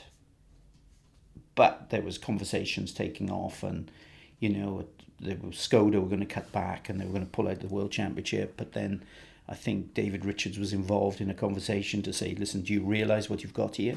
Do you realise what you could do? And, they went to talk about doing a serious development and engineering project of taking it away from Czechoslovakia and stuff. We thought that, maybe there's a possibility that this whole thing could be revitalised and we'll end up having, another career of 2 or 3 years just as a swan song, and then that would be it. But I think the directors had already decided that it's the end, and they'd done a deal with Armin to take the team, the cars and everything, and he did his own Red Bull rally team, which only lasted 12 months, and that was the end of it. So this is already the longest podcast we've done by a factor of 3, I think. It's been absolutely fantastic. I want to round a few things off. First of all, the Colin McRae name was obviously so ridiculously popular in the States that people didn't realise he was a real person. No, that's right. And then with the X Games situation, he arrived upside down into a stadium. He was preposterous in some ways, wasn't he? Because he was a very quiet person to speak to, but the things he did in the car were outrageous. It was great to be asked to do that, and I think it all came from Subaru America. They drove it basically, and they pulled it together. And No Fear Clothing came and sponsored us. What a perfect sponsor for Colin McRae. It was absolutely brilliant. And a lot of people only saw what happened in that football stadium. They took a row of seats out of one corner, and the opposite side corner they took another row of seats out and built these great ramps to get in and out. But we had a whole rally, a day of rallying north of Los Angeles. So when we got there, we were given these organisers' pace notes, and it was a numbered system completely opposite to Colin. So I said to the guys, listen, can we take these notes and can I reverse the numbers? So at least the numbers relate to what Colin's doing. And I said, I'm not looking to modify them. All I'm going to be doing is just reversing everything that's on the page. And I said, I can come back here before we start in the morning and you can choose whatever page you want and you can double check that it's exactly as it is. I said it just would make it far safer for Colin to be able to drive that way. So they allowed it, and off we went, and we did the first stage, and the notes were a bit strange. They weren't like they were supposed to be. So Colin, I said, how do you think we should play this? He said, let's just drive it and see how we get on. So we did the first stage, and Travis Pastrana was pretty quick, to be fair, and we finished the stage. He said, how do we do? And I can't remember exactly, but I said, he's just taken 11 seconds off us. He said, all right, that's that then. He said, that's that. So we went to the next stage, and he said, I said, I take it we're going to try a bit harder. He said, yeah, I'm going to push a bit harder here and see how the notes go. So we did that stage, and all of a sudden, bang, there was another 5 or 6 seconds because the notes were not the best. So he said, shit, right. So we had a short stage now, which I think we were using twice. But it was short, but incredibly fast. But it was narrow with short, fast corners that you couldn't see around. But they were all 6 and 5 on these pace notes. So we get in there. Then all of a sudden, first time through, boff! Took about 10 seconds out of Travis Pastrana. Second time through, boof! Took another few. And we got to the stadium. And I think we were about 1 second behind him by the time we finished the rally. So then we moved camp then, and we're back down into Los Angeles ready to do this super special. So we had a look and did a recce and all the rest of it, and we had our split times. So we started on the top of the ramp in the one corner. 5, 4, 3, 2, 1, go. Down over the ramp, down straight into this, literally a jump with a small ravine with a landing area. So you're committed to jump it. So we took the jump, landed the other side, hairpin right immediately, through a couple of mogul hills for the motorbikes, boom, up this ramp on the other side. And now we're in the car park on the outside doing all this stuff. And I always remember the commentary from this American saying, "God, he's good. Look at this guy. He's done a couple of pavement races." Jesus. But he's driving beautifully, just clipping apexes on the hairpin. There was this one open hairpin, beautiful. Through this car park, just, heavily committed. And we took back 1 second, 2 seconds, and we got back into the stadium. And we think we were about 2.5, 3 seconds up. So now we go jump down this ramp, then to this ramp on the bottom. So what he thought, right, the hairpin after this jump's quite important. So on takeoff, he just gave it a little bit of an attitude. So when the car took off, it was kind of going sideways already, but it landed on the front left wheel. It bounced once, bounced up and bounced again. Then it had popped the tyre off the rim. So now the rim's dug in now and the car is going over. So I'm feeling the G-force now and the car's going over. I thought, this will be all right. We're going to land on our wheels. No sooner I thought that, throttle, chunk, first gear. You were upside down? Upside down, going through the air this was. So Cole knew exactly what was going on, so he was ready for it. There was no waiting for it to land. Soon as the car on its wheels drops the clutch, and off we go now, dragging this car with a punctured front left. So it wasn't bad on a couple of corners, but there was one right-hander where, we had a scrabble round. And anyway, we lost out to Travis Pastrana by about 1.5 seconds, having rolled.